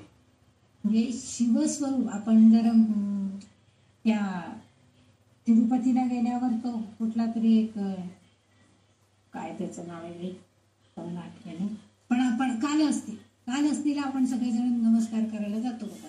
तिथं जे शिवलिंग आहे ते शिवलिंग स्फटिकाचं आहे. किंवा रामेश्वरला गेलं तर तिथंही शिवलिंग आहे तेही स्फटिकाचं आहे. पण त्याच्याबरोबर जर ते शिवरूप हे जर स्फटिक रूपामध्ये असेल आणि त्याच्याबरोबर शक्ती लाल रंगामध्ये असेल तर आपल्याला ते स्फटिक सुद्धा लाल रंगाचं दिसायला लागतं. म्हणजे ती जी आकृती आहे शिवाची किंवा लिंगाची ती आपल्याला लाल रंगामध्ये दिसायला, म्हणजे ती त्याला त्याच्या योगानं म्हणजे शक्तीच्या योगानं तो शिव हा लाल रूपामध्ये आपल्याला बघायला मिळतो. म्हणजे ध्यान श्लोकामध्ये आपल्याला याचा उल्लेख आलेला आहे की सिंदुरारुण विग्रहान त्रिनयनान असं म्हटलेलं आहे. सिंदुरारुण विग्रह म्हणजे रूप, तिची जी मूर्ती ती, आणि सिंदुरारुण म्हणजे लाल रंगाचं अरुणा म्हणजे सूर्याची प्रभा फाकल्यावर जसा लाल रंग असतो तसा. म्हणजे हे जे तिचं जे ध्यान आहे म्हणजे शक्ती जेव्हा शिवाच्या सानिध्यात येते तेव्हा तिच्या आरक्त वर्णानं तो देखील लाल आहे असे वाटते. म्हणजे तो लाल आहे. आता प्रत्यक्षात तो लाल आहे का? नाही. पण शिवाबरोबर जेव्हा शक्ती असते तेव्हा शक्तीच्या योगानं तो शिव लाल रंग आत्मसात करतो किंवा लाल रंग तो भारावून जातो आणि तेव्हा त्याला तो लाल रंगाचा आहे असं आपण म्हणतो. म्हणजे ही लाल रंग ही त्याची तिथं उपाधी झाली. म्हणजे जे नसतं प्रत्यक्षामध्ये पण ते आहे म्हणून आपण त्याला ते त्या स्वरूपामध्ये प्रकट करतो. उपाधी या 4 प्रकारच्या असतात. आता मी हे एक स्वरूप सांगितलं तुम्हाला उपाधीचं. ह्या उपाधी 4 प्रकारच्या असतात. एक बुद्धीने व्याप्त उपाधी असते. वकिलीचं शिक्षण घेतलंय म्हणजे त्याला काय वकील ही उपाधी मिळाली. म्हणजे वकील ही आपण पदवी म्हणतो त्याला, ती उपाधी आहे त्यांची. जो पदवी वकील असेल तर त्याला आपण ॲडव्होकेट असंच उच्चार करणार किंवा वकील साने वकील असंच आपण उल्लेख करणार आहे. म्हणजे ही त्याची उपाधी झाली. तसं ज्ञानाने व्याप्त असतात म्हणजे त्यांच्याजवळ इतकं ज्ञान असतं. मग आपले सद्गुरू असतात त्यांना आपण आता गजानन महाराजांच्या बाबतीमध्ये बघितलं आपण काय म्हणतो योगीराज ज्ञाना. म्हणजे त्यांचं जेव्हा आपण एखाद्यांच्या नावाचं उच्चारण करत असतो तेव्हा त्यांना त्या उपाधीनी भक्त प्रतिपालक वेद जाणणारे वगैरे असा उल्लेख करून आपण त्यांचं नाव घेतो. शिवरायांचं नाव घेताना आपण म्हणतो की प्रतिपालक आपल्या जनाचा निश्चयाचा महामेरू वगैरे असं आपण वर्णन करतो. म्हणजे त्यांना त्या सगळ्या उपाधी मिळतात. म्हणजे ते गुण त्यांच्या अंगाला चिकटतात. ते ज्ञान जे आहे त्यांनी ते व्यक्ती किंवा ती वस्तू युक्त असती असं आपण सांगतो. म्हणून दुसरा जो प्रकार आहे एक बुद्धीनं व्याप्त असतं, दुसरं ज्ञानानं व्याप्त असतं आणि वैयक्तिक कर्माने मिळालेली उपाधी असती. वैयक्तिक कर्मानं म्हणजे समजा एखाद्याने जर काही चोरी करण्याचा प्रयत्न केला असेल, एखाद्याचा खूप मारामारी करण्याचा प्रयत्न, आपण काय म्हणतो की नाही तोच काय तो माणूस चांगला नाही आहे, तो फार करणार, मारकुटा आहे, भयंकर वाईट आहे, फार गुंडखोर करणार म्हणजे गुंडगिरी करणारा आहे. ही उपाधी लागते म्हणजे आपल्या कर्मानुसार वैयक्तिक कर्माने मिळालेले. तेच एखादा जर असेल ते खूप चांगले आहेत बरं का, आमच्या सोसायटीमध्ये ते राहतात ना, खूप चांगले. कुणालाही काही मदत करायची असेल ना तरी लगेच ते मदतीला धावून येतात. म्हणजे असे परोपकारी स्वभावाचे आहेत, खूप चांगले आहेत. ही उपाधी परोपकारी आहेत ही उपाधी त्यांना मिळाली. तोच एखादा जर सारखं भांडकुदळपणा करून आमच्याच इथं तुमच्या मुलांनी बॉल टाकला, आमच्याच खिडकीला काच फुटली, सारखे तक्रारी करणार, तो फार चिडको आहे, त्याला काही सहन होत नाही, फार चिडका आहे, असं आपण म्हणतो. म्हणजे ही त्याच्या कर्मानं, त्याच्या वृत्तीनं त्याला ती उपाधी मिळालेली असते. आणि तिसरी जी आहे, चौथं जे आहे ते म्हणजे मायेच्या आवरणाने मर्यादित असलेल्या चेतनाशक्तीने ब्रह्म्याचे खरे स्वरूप उपाधीद्वारे लपलेले आहे. म्हणजे मायेचं पटल आहे. खर तर खूप ज्ञानी लोक असतात, कित्येक लोक इतके ज्ञानी असतात, पण त्यांना ते ज्ञान उद्धृत करण्याची शक्तीच त्यांच्या जवळ नसते. कारण अहंगंड, मी शाणा आहे, मला सगळं येते, मला माहिती आहे. बऱ्याच सोसायटीमध्ये तुम्हाला हा अनुभव आलेला नसेल. म्हणजे मी तरी आता 2-3 ठिकाणी अनुभव घेतला. एखाद्या असतील म्हणजे आपले जे मैत्रीण असतात की आपण भेटतात आपल्या सोसायटीचे, आपण म्हणतो का हो तुम्ही काय येत नाही ऐकायला, अहो छान सांगतात, छान दासबोध वाचायचं होतं, त्यानिमित्तानं वाचन होतं, घरी काय वाचायला होत नाही, का नाही येत, मला सगळं माहितीये, मी सगळं वाचलेलं आहे, असं ते सांगतात लोक. म्हणजेच काय आहे तर त्यांचं अज्ञान आहे. म्हणजे मला सगळं माहितीये, मला काही दुसरं काही कोणाचं ऐकायची गरज नाही. पण एखादा नवीन चांगला विचार आपल्याला ऐकायला मिळतो, त्यानिमित्तानं आपण सगळ्यांच्या, 4 माणसांच्या सानिध्यामध्ये राहतो, एकमेकांच्या विचारांचे आदान प्रदान होते. हे म्हणजे त्या अहंगंडतेची माया मोहाचं पटल त्या व्यक्तीभोवती असतं. आणि त्यामुळं आपोआपच काय होतं की ती व्यक्ती सभोवतालच्या परिस्थितीने, सभोवतालची जी परिस्थिती आहे त्याने ती बद्ध होऊन जाते, त्याच्यातून ती मुक्त होऊ शकत नाही. 4 प्रकारच्या उपाधी इथं सांगितल्या गेलेल्या आहेत. आणि इथं सर्व उपाधी विनिर्मुक्ता, पण प्रत्यक्षामध्ये ललितांबिका जी आहे ती संपूर्णपणे सर्व उपाधींपासून, ज्ञानाच्या उपाधीपासून, बुद्धीने व्याप्त असलेल्या उपाधींपासून, वैयक्तिक कर्माच्या उपाधीपासून, मायेच्या पटलाच्या चेतनाशक्तीच्या उपाधीपासून, ती सगळ्यांपासून दूर आहे. कारण का तर ब्रह्म सर्व उपाधींपासून दूर आहे आणि ही तर ब्रह्मस्वरूपिणी आहे, त्यामुळं ती सर्वव्यापी आहे. मागील एका नावामध्ये आपण बघितले ती गुप्त ठिकाणी राहते, ती सरस्वती आहे, ती महालक्ष्मी आहे. यांनी तिला, ह्या नामामध्ये त्यांनी तिला मर्यादा घातल्यात, पण तिला मात्र ती सर्वव्यापी असल्याने कोणत्याही मर्यादेचं बंधन नाही. ते पण एका नामामध्ये आपण बघितले. अभ्यास आपण मगाच्या एका नामामध्ये आपण बघितलं की ती त्या सगळ्याच्या पलीकडे, देशकाल परिच्छिन्ना म्हटले तिला, म्हणजे त्या सगळ्याच्या पलीकडे ती आहे. मात्र सर्वव्यापी असल्याने तिला कुठल्याच काळ वेळेचं तिला बंधन नाही. म्हणूनच ती निर्गुण ब्रह्माच आहे, जणू आहे. आणि हेच इथे वाग्देवी आपल्याला सांगते की निर्गुण रूपामध्ये आहे. म्हणजे सर्व उपाधी विनिर्मुक्ता, कोणत्याही उपाधीची तिला गरजच नाहीये. सगुण रूपामध्ये ती नाही, त्या निर्गुण रूपामध्ये, सूक्ष्म रूपामध्ये ती आपल्या सगळ्यांच्या मध्ये आहे. हेच आपल्याला वाग्देवी इथं सांगू इच्छितात. म्हणून त्यांनी इथं आपल्याला हे नाव दिलेलं आहे, सर्वोपाधी विनिर्मुक्ता असं. म्हणजे ब्रह्माचीच जणूची मूर्ती आहे असं वाग्देवी. म्हणजे ब्रह्म काय आहे हे जाणून घेण्याची जी शक्ती आहे, ती शक्ती देणारी ही सर्वोपाधी विनिर्मुक्ता असणारी ललितांबिका आहे, असं तिचं वर्णन इथं सांगितलेलं आहे. पुढचं जे नाव आहे ती म्हणजे सदाशिव पतिव्रता. आता आपल्याला हे नाव वाचलं की लगेच पाहिजे, सदाशिव म्हणजे शिवशंकर, आणि पतिव्रता म्हणजे पातिव्रत शंकराची पत्नी आहे. सदा म्हणजे नेहमी, शिव म्हणजे शुभ, आणि सदाशिव पतिव्रता म्हणजे सर्व सदैव आनंदी असणारी, समृद्ध असणारी अशी ती आहे. शिवशंकराची अनेक रूप आपल्याला माहिती आहे. सदाशिव हे सुद्धा त्यापैकीच एक रूप आहे आणि ते सर्वोच्च मानले जाते. कारण तो प्रलयानंतर जेव्हा पुढे होणाऱ्या पुनर्निर्मितीचं कारण आहे. इथे सदाशिव म्हणजे एकत्व आहे, साधकाला शक्तीकडे ते घेऊन जातो. म्हणजे इथं सदाशिव हे एकत्व आहे, म्हणजे सदैव आनंदी, सदैव समृद्धी, सदैव शुभ असणार असं ते शिवरूप आहे. आणि सदाशिव पतिव्रता, आता पतिव्रता म्हटलं की आपल्याला लक्षात आहे की त्याची सदाशिवाची पत्नी, शिवशंकरांची पत्नी म्हणजे ही पार्वती आहे. आणि ती पार्वती म्हणजेच ललितांबिकेच्या रूपामध्ये आहे. आणि जेव्हा शिवाकडं ती शक्ती जाते त्यावेळेस ती शिवाच्या रूपामध्ये संपते. पण शिवाच्या पलीकडं काहीही नाही. म्हणजे शिवशक्ती जेव्हा एकत्रित येतात तेव्हा त्याच्या पलीकडं काहीच नाहीये, कारण ती मर्यादा आहे, अबाधित आहे. त्याच्या पलीकडे काही नाही, कोणतंही दुसरं रूप आपल्याला बघायला मिळत नाही. म्हणूनच या नामाचा अर्थ असा सांगितला जातो की सदाशिवाची पत्नी अशी ती ललितांबिका आहे. आणि शिव हे निर्गुण ब्रह्म आहे. आणि जेव्हा शक्ती त्याच्यामध्ये चेतना देते, ऊर्जा देते, त्यावेळेस ती तो शिव जागृत होतो आणि आपलं कार्य करण्यासाठी तत्पर होतो.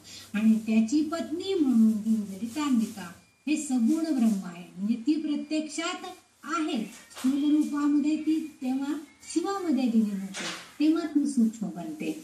आणि म्हणूनच ललितांबिका ही निर्मिती, पालनपोषण आणि संहार या सगळ्यांना लागणारी जी संपन्नता आहे, लागणारी जी सगळी शक्ती आहे, सामर्थ्य आहे, ह्या सगळ्यांनी युक्त अशी ही ललितांबिका आहे. म्हणून वाग्देवी तिला सदाशिव पतिव्रता, म्हणजे ती पतिव्रता म्हणजे पतीचं असणार सगळं व्रत, म्हणजे सगळे नियम, सगळं जे काय करायचं आहे ते त्याच्या शब्दानुसार करणारी, त्याचं वाक्य न वाक्य झेलणारी, व्रत पाळणारी, नियम पाळणारी अशी जी आहे ती पतिव्रता.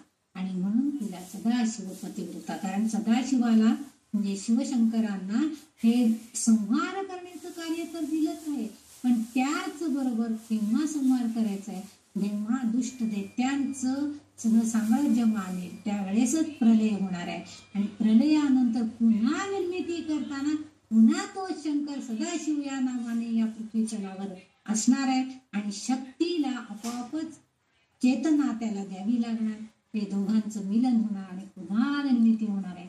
म्हणून ह्या कार्यामध्ये ती सदैव आपल्या पती बरोबर, सदाशिवांबरोबर आहे. म्हणून तिला सदाशिव पतिव्रता असं म्हटलं जातं. पुढं जे 710 नंबरचं नाव आहे ते म्हणजे संप्रदायेश्वरी. संप्रदायेश्वरी. आता इथं संप्रदायेश्वरी, संप्रदाय म्हणजे काय हे आपल्याला माहिती आहे. संप्रदाय म्हणजे परंपरानुसार जे ज्ञान प्राप्त होतं, तो ज्ञानी लोकांचा समूह म्हणजे संप्रदाय. आपण म्हणतो ना की वैष्णव संप्रदाय. वैष्णव संप्रदाय म्हणजे काय, विष्णूचे भक्त. आणि विष्णू भक्तांसाठी जे जे नियम काय काय घालून दिलेलं आहे त्या परंपरेनुसार ज्ञान प्राप्त करून त्यांनी जे भक्ती करतात, जे ज्ञानी लोक आहे त्या भक्तानुसार म्हणजे त्या देवानुसार, त्या देवतेनुसार भक्ती करून ज्ञान प्राप्त करून घेतात, त्या लोकांचा समूह, ते त्यांचं एकत्रित येणं हे ते संप्रदाय असं आपण म्हणतो.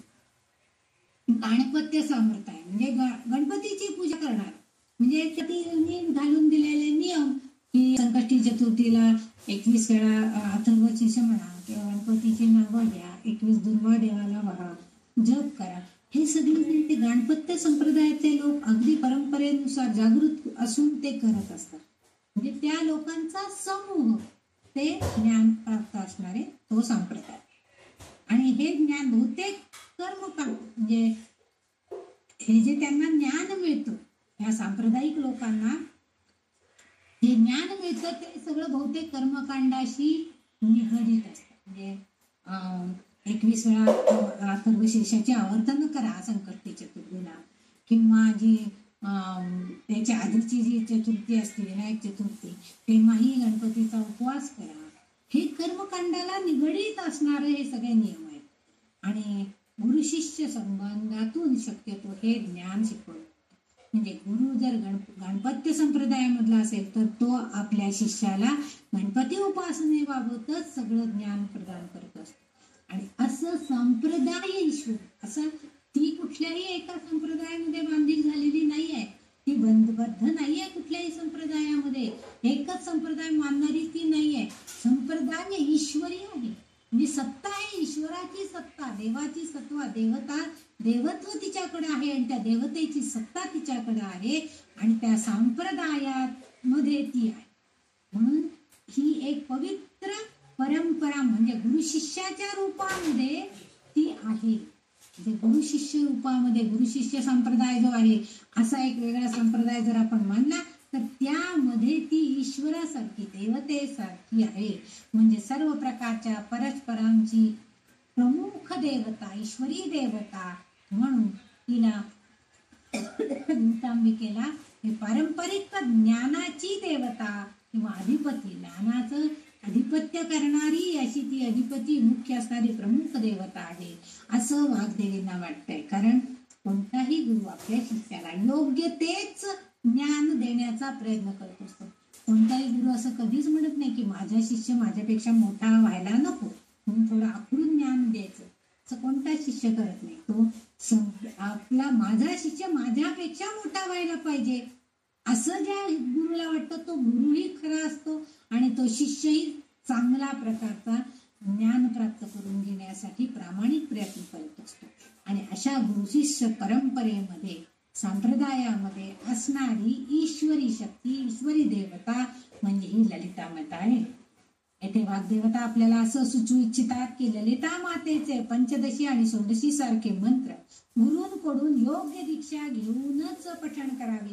येथे गुरु म्हणजे आत्मसाक्षात्कार करणारी व्यक्ती. म्हणजे गुरु म्हणजे प्रत्यक्ष काय तर आपण एखाद्या व्यक्तीकडनं जे जाणकार आहे, त्या ज्ञानी आहे, त्यांना त्या मंत्राविषयी जास्त माहिती आहे, त्यांच्याकडनं आपण तो मंत्र घ्यायचा.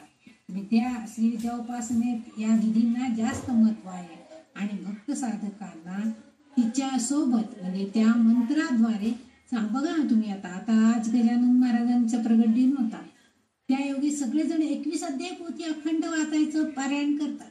म्हणजे त्या योगानं त्या गुरुदेवतेच्या सानिध्यामध्ये आपण 5 ते 6 तास त्या पोथीमधले प्रत्येक अक्षर न अक्षर तो मंत्राक्षराच्या रूपानं वाचत असतो आणि त्या देवतेच्या सानिध्य गुरुदेवतेच्या सानिध्यामध्ये राहत असतो. म्हणजे हे जे आहे किंवा नवरात्रामध्ये आपण सप्तशतीचा पाठ करत असतो, त्या सप्तशतीच्या पाठातले प्रत्येक श्लोक शब्द आणि शब्द मंत्र आहेत, त्या योगी आपण त्या देवीच्या सानिध्यामध्ये तेवढा काळ राहत असतो.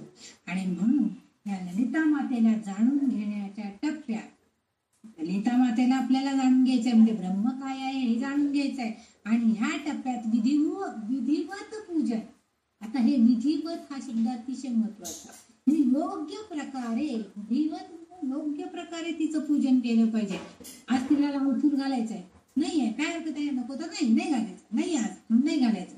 पण जर तुला शक्य आहे तर तू ते लाल फूल मिळवण्याचा प्रयत्न कर. आज तिला ते लाल फूल व्हा ज्या योगे तुझी साधना तिच्यापर्यंत चांगल्या प्रकारे पोहोचेल, असं तुझं कार्य असलं पाहिजे. आणि म्हणून ललिता मातेला जर जाणून घ्यायचं असेल तर आपल्याला हा विधी पूजन, विधिवत पूजन, योग्य प्रकारे पूजन, मग ते मानसिकरित्या करा, प्रत्यक्ष कृतीतून करा, मंत्रोच्चाराच्या अभिषेकानं करा, मंत्रोच्चाराच्या पुनरुच्चारानं करा, कुठल्याही प्रकारे आपण तिचं पूजन करू शकतो. आणि ही पूजा विधी अर्थातच एकांतात केली पाहिजे. आपण बघतो आता, मला तरी हे वाचल्यावरती असं वाटलं की खरंच आपण हे पूजा केली त्याचा फोटो काढ दे टाकून सगळ्यांना. हे जे आपल्याकडनं होत आहे हे आपलं चूक आहे. आपण केलेली साधना, आपण केलेलं पूजन अर्चन हे गुप्त ठेवण्याचा प्रयत्न केला पाहिजे. म्हणजे समूहात पूजा करतो आपण, चांगली गोष्ट आहे. एकाच्या नादानं दुसऱ्यांच्या नादानं तिसऱ्याने केलं जातं, हे खरंच चांगलं आहे.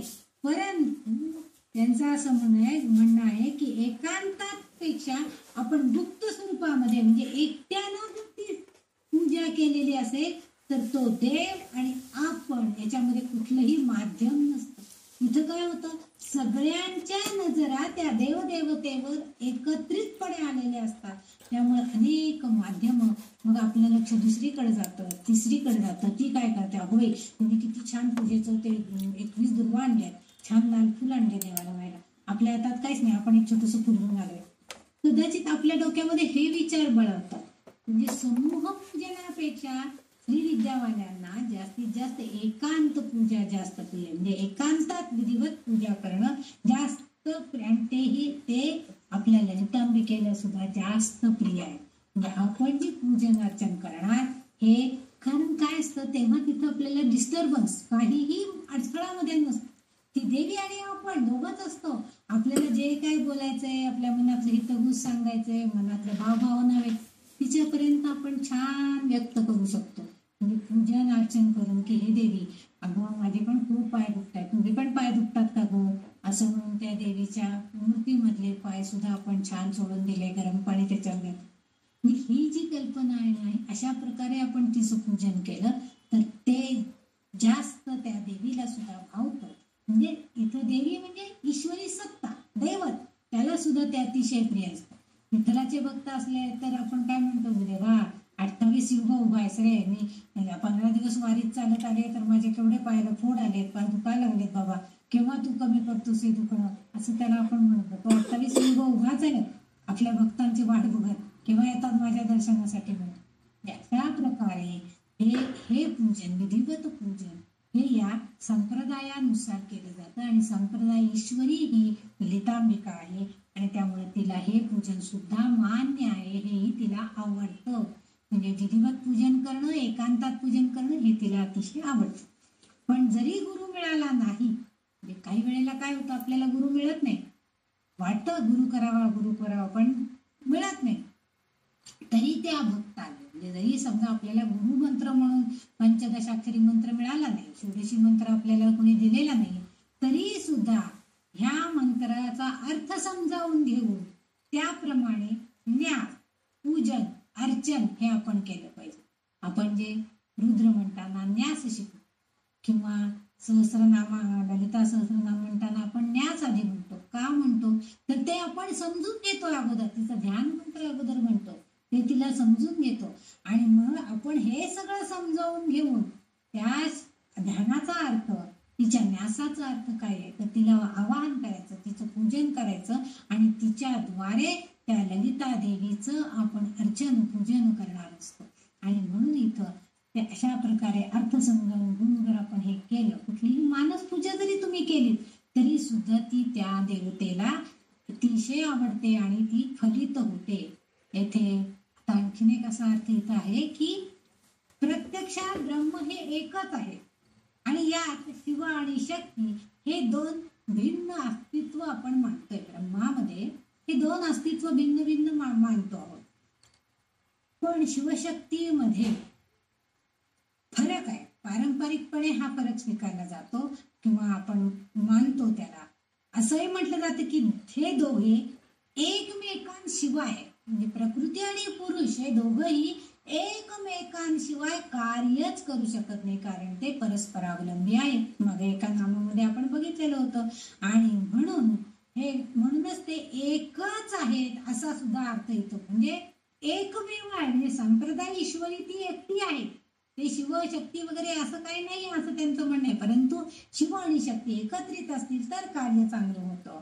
तैत्तरीय उपनिषदामध्ये सुद्धा परंपरेनं सत्य ज्ञान अनंत ब्रह्मा असं म्हटलं गेलेलं आहे.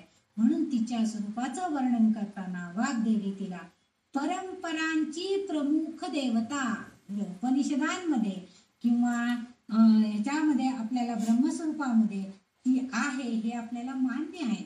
आणि त्यामुळं परंपरेनुसार ही ती ज्ञानाची परंपरा चालवणारी संप्रदायाची माता आहे, ज्ञानाची अधिपती अशी ती आहे. म्हणून तिला आपण ज्ञानाची अधिपती असणारी, परंपरांची प्रमुख देवता असणारी, असं संप्रदायाची ईश्वरी देवता असं आपण तिचं नामाभिधान केलेलं आहे. म्हणजे असं तिला आपण म्हणतो, कारण तिच्याकडे ही सगळ्या शक्ती आहे. प्रत्येक संप्रदाय जरी भिन्न भिन्न असले तरी त्या सगळ्यांची शक्ती एकच आहे. त्यांच्या परंपरा, त्यांच्या रूढी ज्या काय आहेत, ज्ञान देणे, ज्ञान घेणे, हे जे सगळं आहे हे सगळं एकाच प्रकारचं आहे. कारण शेवट त्यांना ब्रह्माला जाणून घ्यायचं ह्याची जाणीव होत असते आणि तेच सगळ्यात महत्वाचं आहे. म्हणून इथं आपल्याला वाग्देवी सांगतायत की परंपरांचे प्रमुखत्व असण्याचं तिचं वर्णन करणारं हे तिचं नाव सांप्रदायेश्वरी इथं उद्धृत केलेलं दिसतं. पुढचं जे आहे ते 711 आणि 712 इथं दोन्ही नावं पाठोपाठ आपण बघणार आहोत. इथं कारण इथं जे नाव आहे ते साध्वी असं नाव आहे. साध्वी ह्या नावामध्ये साधू या शब्दाचं स्त्रीलिंग अर्थ साध्वी, म्हणजे साध्वी ऋतांबरा असं वगैरे म्हणतात. जैन समाजाच्या ज्या प्रवचन देणाऱ्या वगैरे अशा ज्या असतात त्यांना आपण साध्वी ऋतंबरा, साध्वी मालिनी असं म्हणतो. म्हणजे साधू म्हणताना आपण काय म्हणतो? साधू जनेश्वर, साधू ज्ञानेश्वर असे नाव आपण देत असतो. पण त्या जेव्हा तितक्या संत पदाला पोचलेले, साधुत्व ज्यांच्याकडे आहे, अशा ज्या स्त्रिया असतात त्यांना साध्वी या नावानं बोलवलं जातं. म्हणजे स्त्रीलिंगी अर्थ साधूचा साध्वी असा इथं अर्थ अभिप्रेत आहे. साधक, साधू म्हणजे काय? साधू म्हणजे सगळं साध्य करायचं, पूर्ण करणं, सगळं पूर्ण करणं. जे काम हातात घेतलेलं आहे ते सगळं चांगल्या प्रकारे साध्य करून पूर्णत्वास नेणारा असा जो असतो तो साधू असतो. त्यांनी एखादं काम हातात घेतलेलं आहे साधू पुरुषांनी, आणि ते काम पूर्णत्वास ते नेतात, त्यांना साधू म्हणतो. म्हणजे त्यांच्याकडं ती शक्ती, म्हणजे तेवढी तपश्चर्या ते करतात. त्याच्यानुसार आता आपल्याकडे आपण बघितलं रामलल्लाची जेव्हा प्रतिष्ठापना झाली तेव्हा कितीतरी म्हणजे साधू महाराज वगैरे हे सगळ्यांनी आपली दैवी शक्ती पणाला लावली होती की जेणेकरून रामलल्लाचं अयोध्येमध्ये मंदिर व्हायलाच पाहिजे, मशीद उखडली गेली पाहिजे, हे त्यांची अपेक्षा होती. असे साधू, ऋषीमुनी, संत हे सगळे जण इथं आपल्याला दिसत होते. म्हणून इथं असं त्यांनी म्हटलंय की आता आणखीन एक अर्थ इथं होतो. साधू म्हणजे काय? सगळं साध्य करून घ्यायचं. म्हणजे काय? पराक्रम करणं असं सुद्धा साधूचा अर्थ होतो. काय त्या साधू महाराजांच्या अंगी ताकद आहे की त्यांनी क्षणात सगळ्या सैनिकांना परतवून लावलं, असं सुद्धा आपण काही वेळेला ऐकलेलं आहे. म्हणजेच काय? वाईट गोष्टींपासून सगळ्यांना पराभव करून जिंकून देण्याची ताकद, ते सामर्थ्य त्या साधूंमध्ये आलेलं असतं, त्या साधू व्यक्तीमध्ये आलेलं असतं. इथं काव्यात्मक स्वरूपात साध्वी असा तिचा उल्लेख आहे. त्या साध्वीकडे म्हणजे ललिता माते, आणि इथं सुद्धा तेच आहे. ललिता माता म्हणजे सुद्धा एक प्रकारची साध्वी स्त्री की जी आपल्याला पूर्णत्वास नेते, तिच्या मंत्रोच्चारणाच्या शक्ती प्रदान करते, तिचे अनेक चांगले गुण आपल्याला प्रदान करते, आपल्याचे वाईट दोष काढून टाकते, या सगळ्याला शक्ती प्रदान करणारी देवता आहे. आणि म्हणून तिचा उल्लेख साध्वी असा केलेला आहे. ललिता मातेकडे असणारी सर्व शक्ती, ही सर्व शक्ती जी आहे तिला पराहंता असं म्हणतात. पराहंता म्हणजे दुसऱ्याचं नाश करणं असं आहे. म्हणजे ती अज्ञान नाहीसे करते, म्हणजे दुसऱ्यातलं नाहीसे करते. काय तर अज्ञान. तुम्हाला खरं तर ज्ञान प्राप्त करून घ्यायचं आहे, साधकाला ज्ञान प्राप्त करून घ्यायचं आहे. पण ते ज्ञान प्राप्त करताना तुमच्याकडे असणारा जो अज्ञान आहे ते अज्ञान अगोदर ती बाहेर काढते. बाहेर काढणं हंता नाहीच करते अगोदर, आणि मग हे हा तिच्याकडे हा का गुण आहे? पराहंता हा गुण आहे. हा विश्वाचं कल्याण करण्यासाठीच आहे. विश्वामधल्या सगळ्या सजीव सृष्टीमध्ये जे म्हणून आहे, ज्यांना ज्ञान प्राप्त करून घ्यायचं आहे, त्यांच्यातले सगळं अज्ञान दूर करण्याचं काम ही ललितांबिका साध्वी या नावानं करताना आपल्याला दिसते. कारण आपण जेव्हा सजीव सृष्टी किंवा मानव देहधारी जे सजीव आहोत ते कसे आहेत? रज, तम आणि सत्व, रज, तम या गुणांनी युक्त आपण आहोत. आणि त्याबरोबरच आपल्या अहंकार आणि आपली बुद्धिमत्ता ह्याचेही गुण विकसित आपल्यामध्ये होत राहतात. आणि या शक्ती देवतेचा अहंकार अर्थातच कार्यात्मक गुण आहे. तिचा अहंकार कोणता आहे? तर तिचा अहंकार इथं अभिमान, स्वाभिमान कोणता आहे तिचा?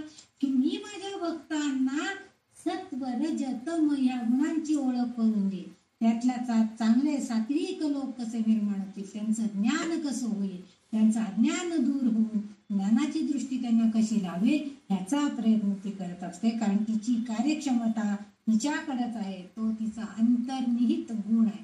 हे आपोआप म्हणतो ना आपण की अहो त्यांचं पिढीजात तो धंदा आहे. म्हणजे काय?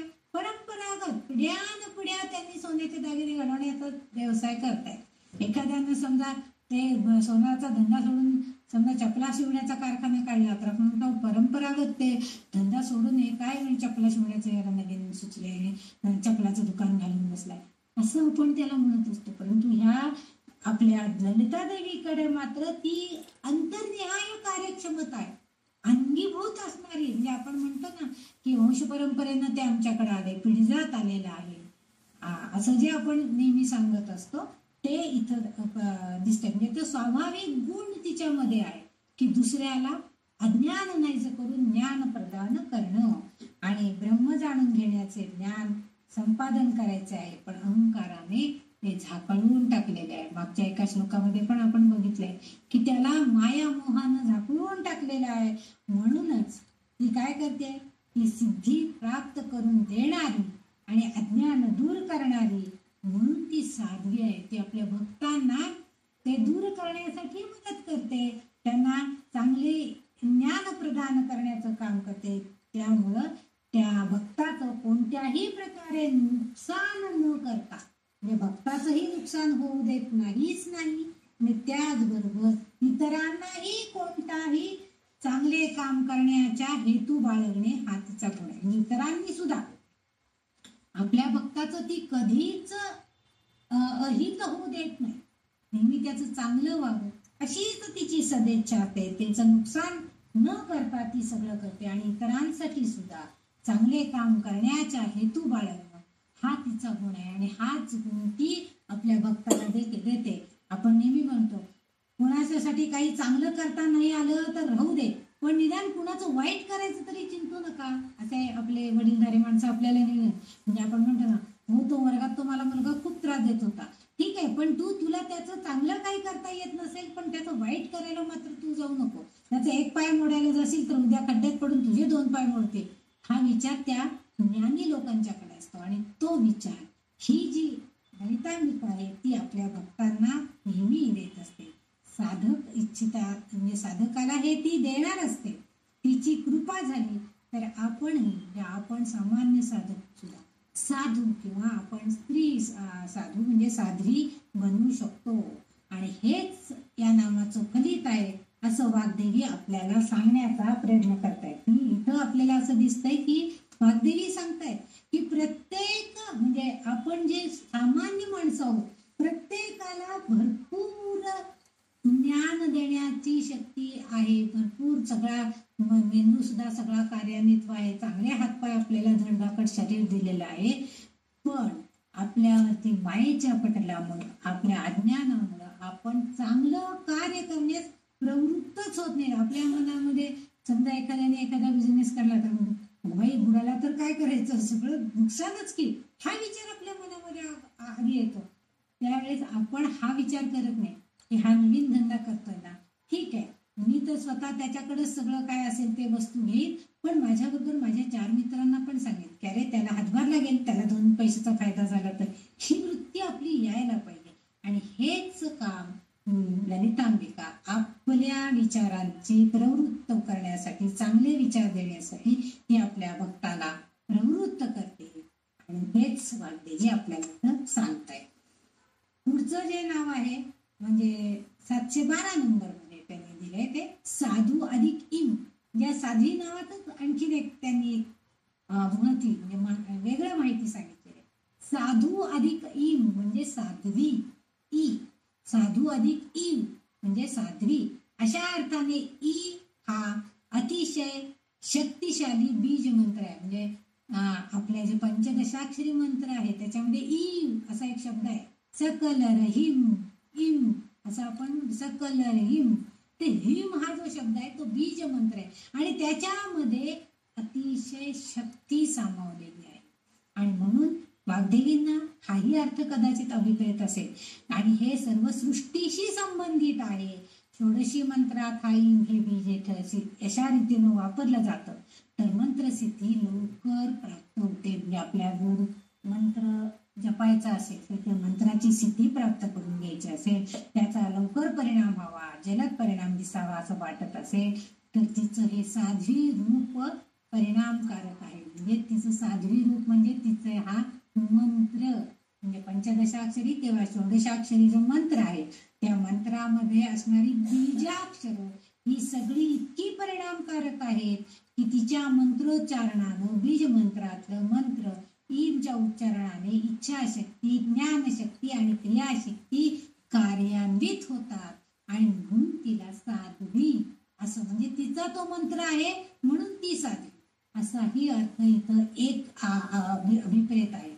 आणि दुसरा अर्थ आपण आधी बघितलाच आहे की साधूचा स्त्रीलिंगी रूप म्हणजे साध्वी, ज्याच्याकडे चांगलं काम करण्याची परंपरा ज्याच्याकडे आहे तो म्हणजे साधू. त्याच्याकडं पूर्ण करण्याची, पूर्णत्वास नेण्याची, साध्य करण्याचं आपल्याला आपलं कार्य याची शक्ती असते, तो साधू. आणि ते स्त्रीलिंगामध्ये साध्वी असा अर्थ इथं दिलेला वाटतोय. पुढचं जे नाव आहे ते गुरुमंडल रूपिणी. गुरुमंडल गुरु म्हणजे काय हे तर आपल्याला सगळ्यात माहिती आहे. आपल्या अज्ञान दूर करून जो ज्ञानाचा प्रकाश आपल्याला देतो तो म्हणजे आपला गुरु. आता इथं गुरुमंडल, मंडल म्हणजे काय हो? तर मंडल म्हणजे आपण मागच्या एका नावांमध्ये पण बघितलेलं होतं. मंडल म्हणजे वर्तुळाकार. म्हणजे गुरुनं दिलेलं ज्ञान प्राप्त करून पुन्हा आपण त्याच भोवती, त्या नामाभोवतीच फिरून, त्या ज्ञानाभोवतीच फिरून पुन्हा त्याच ठिकाणी येतो. ते मंडल म्हणजे वर्तुळाकार, वर्तुळ पूर्ण होतं ते गुरुमंडळ. म्हणजे गुरुच्या ज्ञानाचं संपूर्ण वर्तुळ, म्हणजे कुठल्याही बिंदूवर जरी आपण गेलो तरी सुद्धा त्या वर्तुळातल्या प्रत्येक बिंदूवरती गुरुचं ज्ञान हे असतंच. आणि म्हणून ते गुरुमंडळ, मंडळ म्हणजे वर्तुळाकार, तर त्या म्हणजे प्रत्येक बिंदूवरती असणारं ज्ञान आपल्याला मिळते. म्हणून गुरुमंडल रूपिणी अशा रूपामध्ये ती आहे असं त्यांना सांगायचं. या नामातून आपल्याला वाग्देवी असं सूक्ष्मपणे असं सूचित करतात की कोणतेही ज्ञान, कोणतेही कला ही गुरुकडूनच शिकली पाहिजे. आणि आपण नेहमी म्हणतो की संथा घेतली पाहिजे, चांगल्या गुरुकडून ज्ञान घेतलं पाहिजे, म्हणजे आपल्या किरकोळ चुका ज्या असतील त्या सुद्धा जातात. आणि गुरु आपली सगळी शक्ती त्या आपल्या शिष्याला ते देत असताना तो आपल्या सर्व सामर्थ्यासह त्या शिष्याला ते प्रदान करत असतो. आणि म्हणून कुठलीही ज्ञान, कुठलीही कला ह्या गुरुकडून शिकली पाहिजे, कारण तेच फक्त त्यातील सूक्ष्म अर्थ, अंतर्गत अर्थ जाणत असतात. ते ज्ञान देत असताना ते गुरु काय करतात, त्याच्यामध्ये काय सूक्ष्म अर्थानं काय अर्थ आहे बाबा ते त्याला माहीत असतं. आणि म्हणून ते जे गुरु असतात ते आपल्याला ते अर्थ समजावून सांगतात. अंतर्गत तुमच्या शरीराशी अंतर्गत जे काय निगडीत आहे त्याच्या योगानं त्या गोष्टीचा अर्थ ते तुम्हाला समजावून सांगतात.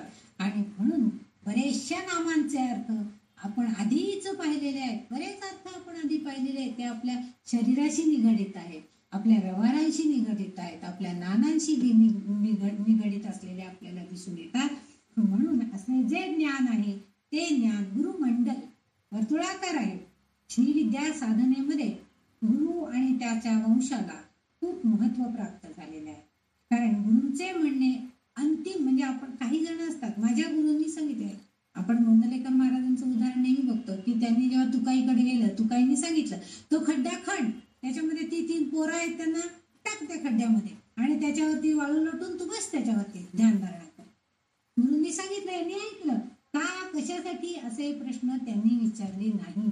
कारण त्याला माहित होतं की गुरुचं म्हणणं जे आहे ते अंतिम आहे. ते गुरु माझं कधीही अहित करणार नाहीत, कल्याण करणार नाहीत, माझं कधीही त्यातून वाईट होणार नाही याची खात्री त्या साधकाला, त्या भक्ताला असायला पाहिजे. या गुरूंचं मात्र 3 श्रेणींमध्ये वर्गीकरण केलं जातं. गुरु कसे असतात? 3 प्रकारचे गुरु असतात. एक गुरु, एक परमगुरु आणि परमेष्ठी गुरु. आपण सुद्धा गुरु म्हणजे आपण म्हणतो की दत्तगुरूंनी सुद्धा 24 गुरु केले, हे असं आपण नेहमी म्हणत असतो.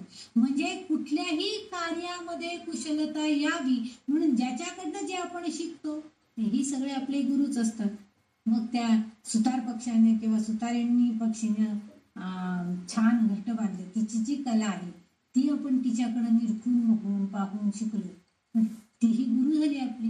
म्हणजे ही जी कलात्मकता आपण शिकतो तेही गुरुकडूनच शिकतो. परमगुरु, आता परमगुरु म्हणजे आपल्याला अगदी आध्यात्मिक दृष्ट्या आपली लेवल, आपलं ज्ञान वाढवण्याचा जो प्रयत्न करतो तो परमगुरु असतो. आणि त्याची पातळी ही उच्च प्रतीची असते. म्हणजे तो सर्वज्ञ असतो, त्यालाही सगळं म्हणजे वेद, उपनिषद, आध्यात्मिक इतर ग्रंथांचं वाचन, त्याचं मनन चिंतन त्या व्यक्तीने केले असतं. म्हणजे संत जे आहेत ते सगळे परमगुरु आहेत. आणि परमेष्ठी गुरु, परमेष्ठी म्हणजे त्याच्याही पेक्षा श्रेष्ठ, म्हणजे संतांना जे ज्ञान प्राप्त झालं ते कोणाकडनं झालं? भगवंताकडनं झालं. तो परमेष्ठी गुरु आहे. हे गुरु, परमगुरु आणि परमेष्ठी गुरु हे 3 गुरु परंपरेमधले 3 टप्पे आहेत. आणि या प्रत्येकामध्ये या प्रत्येकाचं पूजन हे वेगवेगळ्या पद्धतीनं रीतिरिवाजाप्रमाणे पालन केलं जातं. त्यांनी सांगितलेल्या पद्धतीनं त्यांचे पूजन या श्रीविद्या साधनेमध्ये केलं जातं. आपणही आपल्या गुरूंचं पूजन, समजा एखादे गुरु आपल्याला प्रत्यक्षात उपलब्ध नसले तरी सुद्धा आपण मनानं की त्यांना फोन करून सांगून की आज तुम्ही मला हे ज्ञान दिलं, आज तुम्ही माझे गुरु आहात, आज मी तुम्हाला म्हणजे तुमचं स्मरण करते, इथूनच मी तुम्हाला नमस्कार करते, अशीच तुमची कृपा माझ्यावरती सतत राहू दे. परमगुरु म्हणजे आपण जे आता अस्तित्वात नाही, परंतु ज्यांच्याकडनं आपल्याला काहीतरी ज्ञान, काहीतरी विद्या प्राप्त झालेली आहे, ते परमगुरु आहेत आपले. त्यांना पण आपण मुद्दाम काही ठिकाणी व्यास पौर्णिमेला गुरुदक्षिणेचा मोठा कार्यक्रम असतो. गुरु दक्षिणा देणं म्हणजे पैसे देणं असा अर्थ नाहीये. त्या गुरुप्रती असणारी आपली भक्ती, आपलं प्रेम, आपला स्नेह, आपल्याला त्यांच्याविषयी वाटणारा आदर हे व्यक्त करणं आहे. ही गुरु म्हणजे त्या परमगुरुविषयी, गुरुविषयीची भावना व्यक्त करायची. पैशाची थैली दिली म्हणजे गुरुपूजन झालं असा त्याचा अर्थ नाही. आणि परमेष्ठी गुरु आहे, परमेष्ठी गुरु म्हणजे आपलं परमात्मा तत्व जे आहे ते, त्याचं तर पूजन अर्चन आपल्या हृदयस्थ तो परमात्मा आहे. आणि तो परमेष्ठी गुरुला आपण सततच म्हण की हे गुरु, हे भगवंता, तू माझ्या हृदयात आहेस. माझ्याकडनं जी कृती होतीये ती वाईट आहे का चांगली आहे मला माहित नाही, पण मी ही कृती करते आहे, ह्याच्यातलं योग्य अयोग्य काय आहे हे ह्याची जाणीव तू मला करून दे. ही सतत जाणीव आपल्याजवळ असेल तर तो परमेष्ठी गुरु, आणि त्यावेळेला तो योग्य मार्गदर्शन करतो आणि आपल्याला योग्य तेच मार्ग आपल्याला निवडायला भाग पडतो.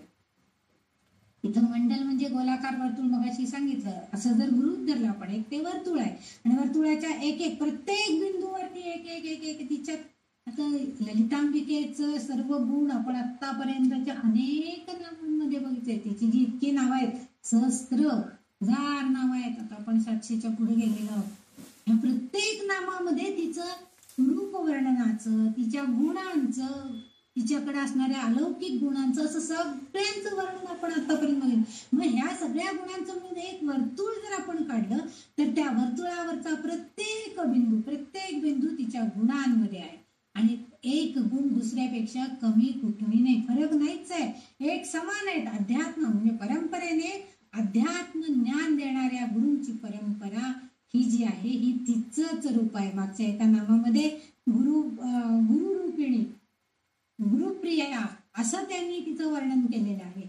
आणि हे जे गुरु जे आहे, गुरु म्हणजे आपल्याला सगळं ज्ञान देणारी, आणि ती सुद्धा आपल्याला गुरु रूपामध्येच ज्ञान देती आहे असं वर्णन त्यांनी आपल्याला केलेलं आहे.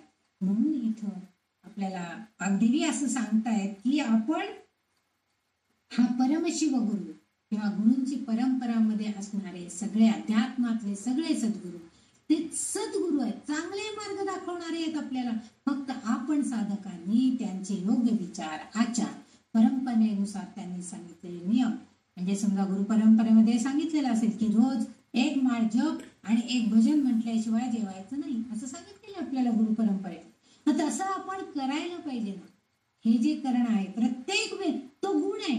रोज महाराजांनी सांगितलं की सकाळी निदान एक माळ जप तरी करा, तेवढे नाही झालं निदान एकदा तरी श्रीराम म्हणा, निदान तेवढे झालं नाही तर जेवायला बसायच्या आधी तरी निदान एकदा तरी श्रीराम म्हणा, की ज्या योगे तुम्हाला त्या भगवंताची, त्या श्रीरामाची, त्या प्रभूंची आठवण येईल. इतकं सोपं करून सांगितलेलं आहे. तसं ह्या प्रत्येक बिंदूवरती गुरुचे गुण आहेत आणि आपण त्या गुरु परंपरेचं तिचंच रूप ते प्रत्येक बिंदूवरती ती ज्या ज्या स्वरूपामध्ये आहे, ज्या ज्या गुणांनी युक्त आहे ते सगळं आठवायचंय.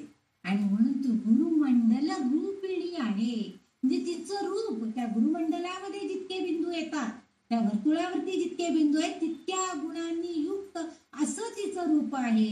म्हणून तिला गुरुमंडल रूपिणी असं म्हटलेलं आहे. आणखीन एक थोडस या संदर्भामध्ये आपण आधी पण थोडा अभ्यास केलेला आहे, याची माहिती आपल्याला आहे म्हणून सांगते. ही सहस्राधार चक्र आहे तिचीच, या म्हणजे सहस्राधार चक्रामध्ये ही तिचीच म्हणजे या गुरुची म्हणजेच या ललितांबिकेची पूजा केली जाते आणि येथे ती शिवाशी निगडीत येते आणि मंडल स्वरूपामध्ये ललितांबिका शिवाला जोडली जाते. मंडल हे गोल असतं, एक बिंदू दुसऱ्याला जोडला जातो आणि त्यातल्याच एका बिंदूला ती स्वतःला शिवाची निगडीत करते आणि शिवसहित गुरुरूप जे आहे ते दृष्टोत्पत्तीस येते, म्हणजे सगुण रूपामध्ये ती आपल्याला तेव्हा दिसते. म्हणून वाग्देवी तिला असं म्हणजे वाग्देवी असं आपल्याला सांगतायत की गुरुमंडल रूपामध्ये असणारी अशी ही ललितांबिका शिवाच्या सानिध्य शिवासहित अशी ती रूपास आहे, सगुण रूपामध्ये आहे असा उल्लेख त्यांनी गुरुमंडल रूपिणी, म्हणजे एकदा ती शिवालाच आपला गुरु करते आणि एकदा आपणच शिवाचा गुरु बनते. दोन्ही प्रकारे ते गुरुची रूप आपल्याला मागच्या नामांमध्ये आलेली आहेत. शिवाला ती स्वतःचा आपला गुरु म्हणते की शिवाकडे सगळं ज्ञान आहे आणि ते ती आपण स्वतः आधी मिळवते आणि नंतर शिवाला चेतना शक्ती देताना पुन्हा ते ज्ञान त्याच्या सहित दृष्टीस्पतास येतं, म्हणजे सगुण रूपामध्ये येते. हे जे आहे हे गुरुमंडल रूपिणी या नामामध्ये दिसते. असं वाग्देवींना या नामामधून आपल्याला सांगायचं आहे. म्हणजे प्रत्येक अणुरेणूमध्ये प्रत्येक बारीक बारीक बिंदूंवरती सुद्धा तीच आहे, तीच एकमेव आहे आणि ती गुरु म्हणजे आपल्याला मार्गदर्शक तत्व देणारा आणि त्या रूपामध्ये ती आहे. फक्त ते जाणून घेऊन आपल्याला जो मार्ग ती दाखवते त्या मार्गाने जाण्याचा आपणही प्रयत्न केला पाहिजे. हेच येते आपल्याला ज्ञान वाग्देवींना आपल्याकडून अपेक्षित आहे, साधकांकडून अपेक्षित आहे. आपणही तोच प्रयत्न करूया. तिचे जे अनेक गुण, तिचे जे अनेक सामर्थ्य शक्ती हे जे सगळं आहे हेच आपणही मान्य करून घेण्याचा प्रयत्न करूया. हेच आपण सुद्धा म्हणण्याचा प्रयत्न करूया आणि ते मिळवण्याचा प्रयत्न करूया आणि अज्ञान जे आपलं आहे ते दूर सारून ज्ञान कसं आपल्याला प्राप्त राहिलेल्या जे काय थोडंफार आयुष्य असेल आपलं काय माहित नाही आपल्याला, आपलं आयुष्य किती आहे, पण ते राहिलेल्या जास्तीत जास्त ज्ञान मिळवण्यास आपण कसं पात्र बनू यासाठी तिने आपल्याला सहाय्य करावं अशीच तिच्याकडे प्रार्थना करूया. आपण इथंच थांबूया. पुढच्या वेळेला पुढच्या नामांसह आपण पुन्हा बघणार आहोत. असे आज आपण 713 नावं तिची बघितलेली आहेत आणि 138 श्लोकात आपण पूर्ण केलेले आहेत. जे काय मला समजलं ते मी तुमच्या पुढे सांगण्याचा माझ्या यथामतीने अल्पशा बुद्धीनं प्रयत्न केलेला आहे. जे काय तुम्हाला समजलं असेल तर ती तिची सर्व तिची कृपा आहे. जे काही तुम्हाला न समजण्यासारखं राहिलं असेल तर ते माझंच अज्ञान आहे. तिच्याच कृपेनं तेही अज्ञान केव्हा तरी दूर होईल अशी मी अपेक्षा तिच्याकडे करते आणि आज इथंच थांबते. तिच्याच चरणी माझी आतापर्यंत झालेली सेवा मी अर्पण करते आणि आज इथंच विराम देते. जय जगदंब जय भगवती जय श्री ललिता माता की जय. जय जगदंब जय.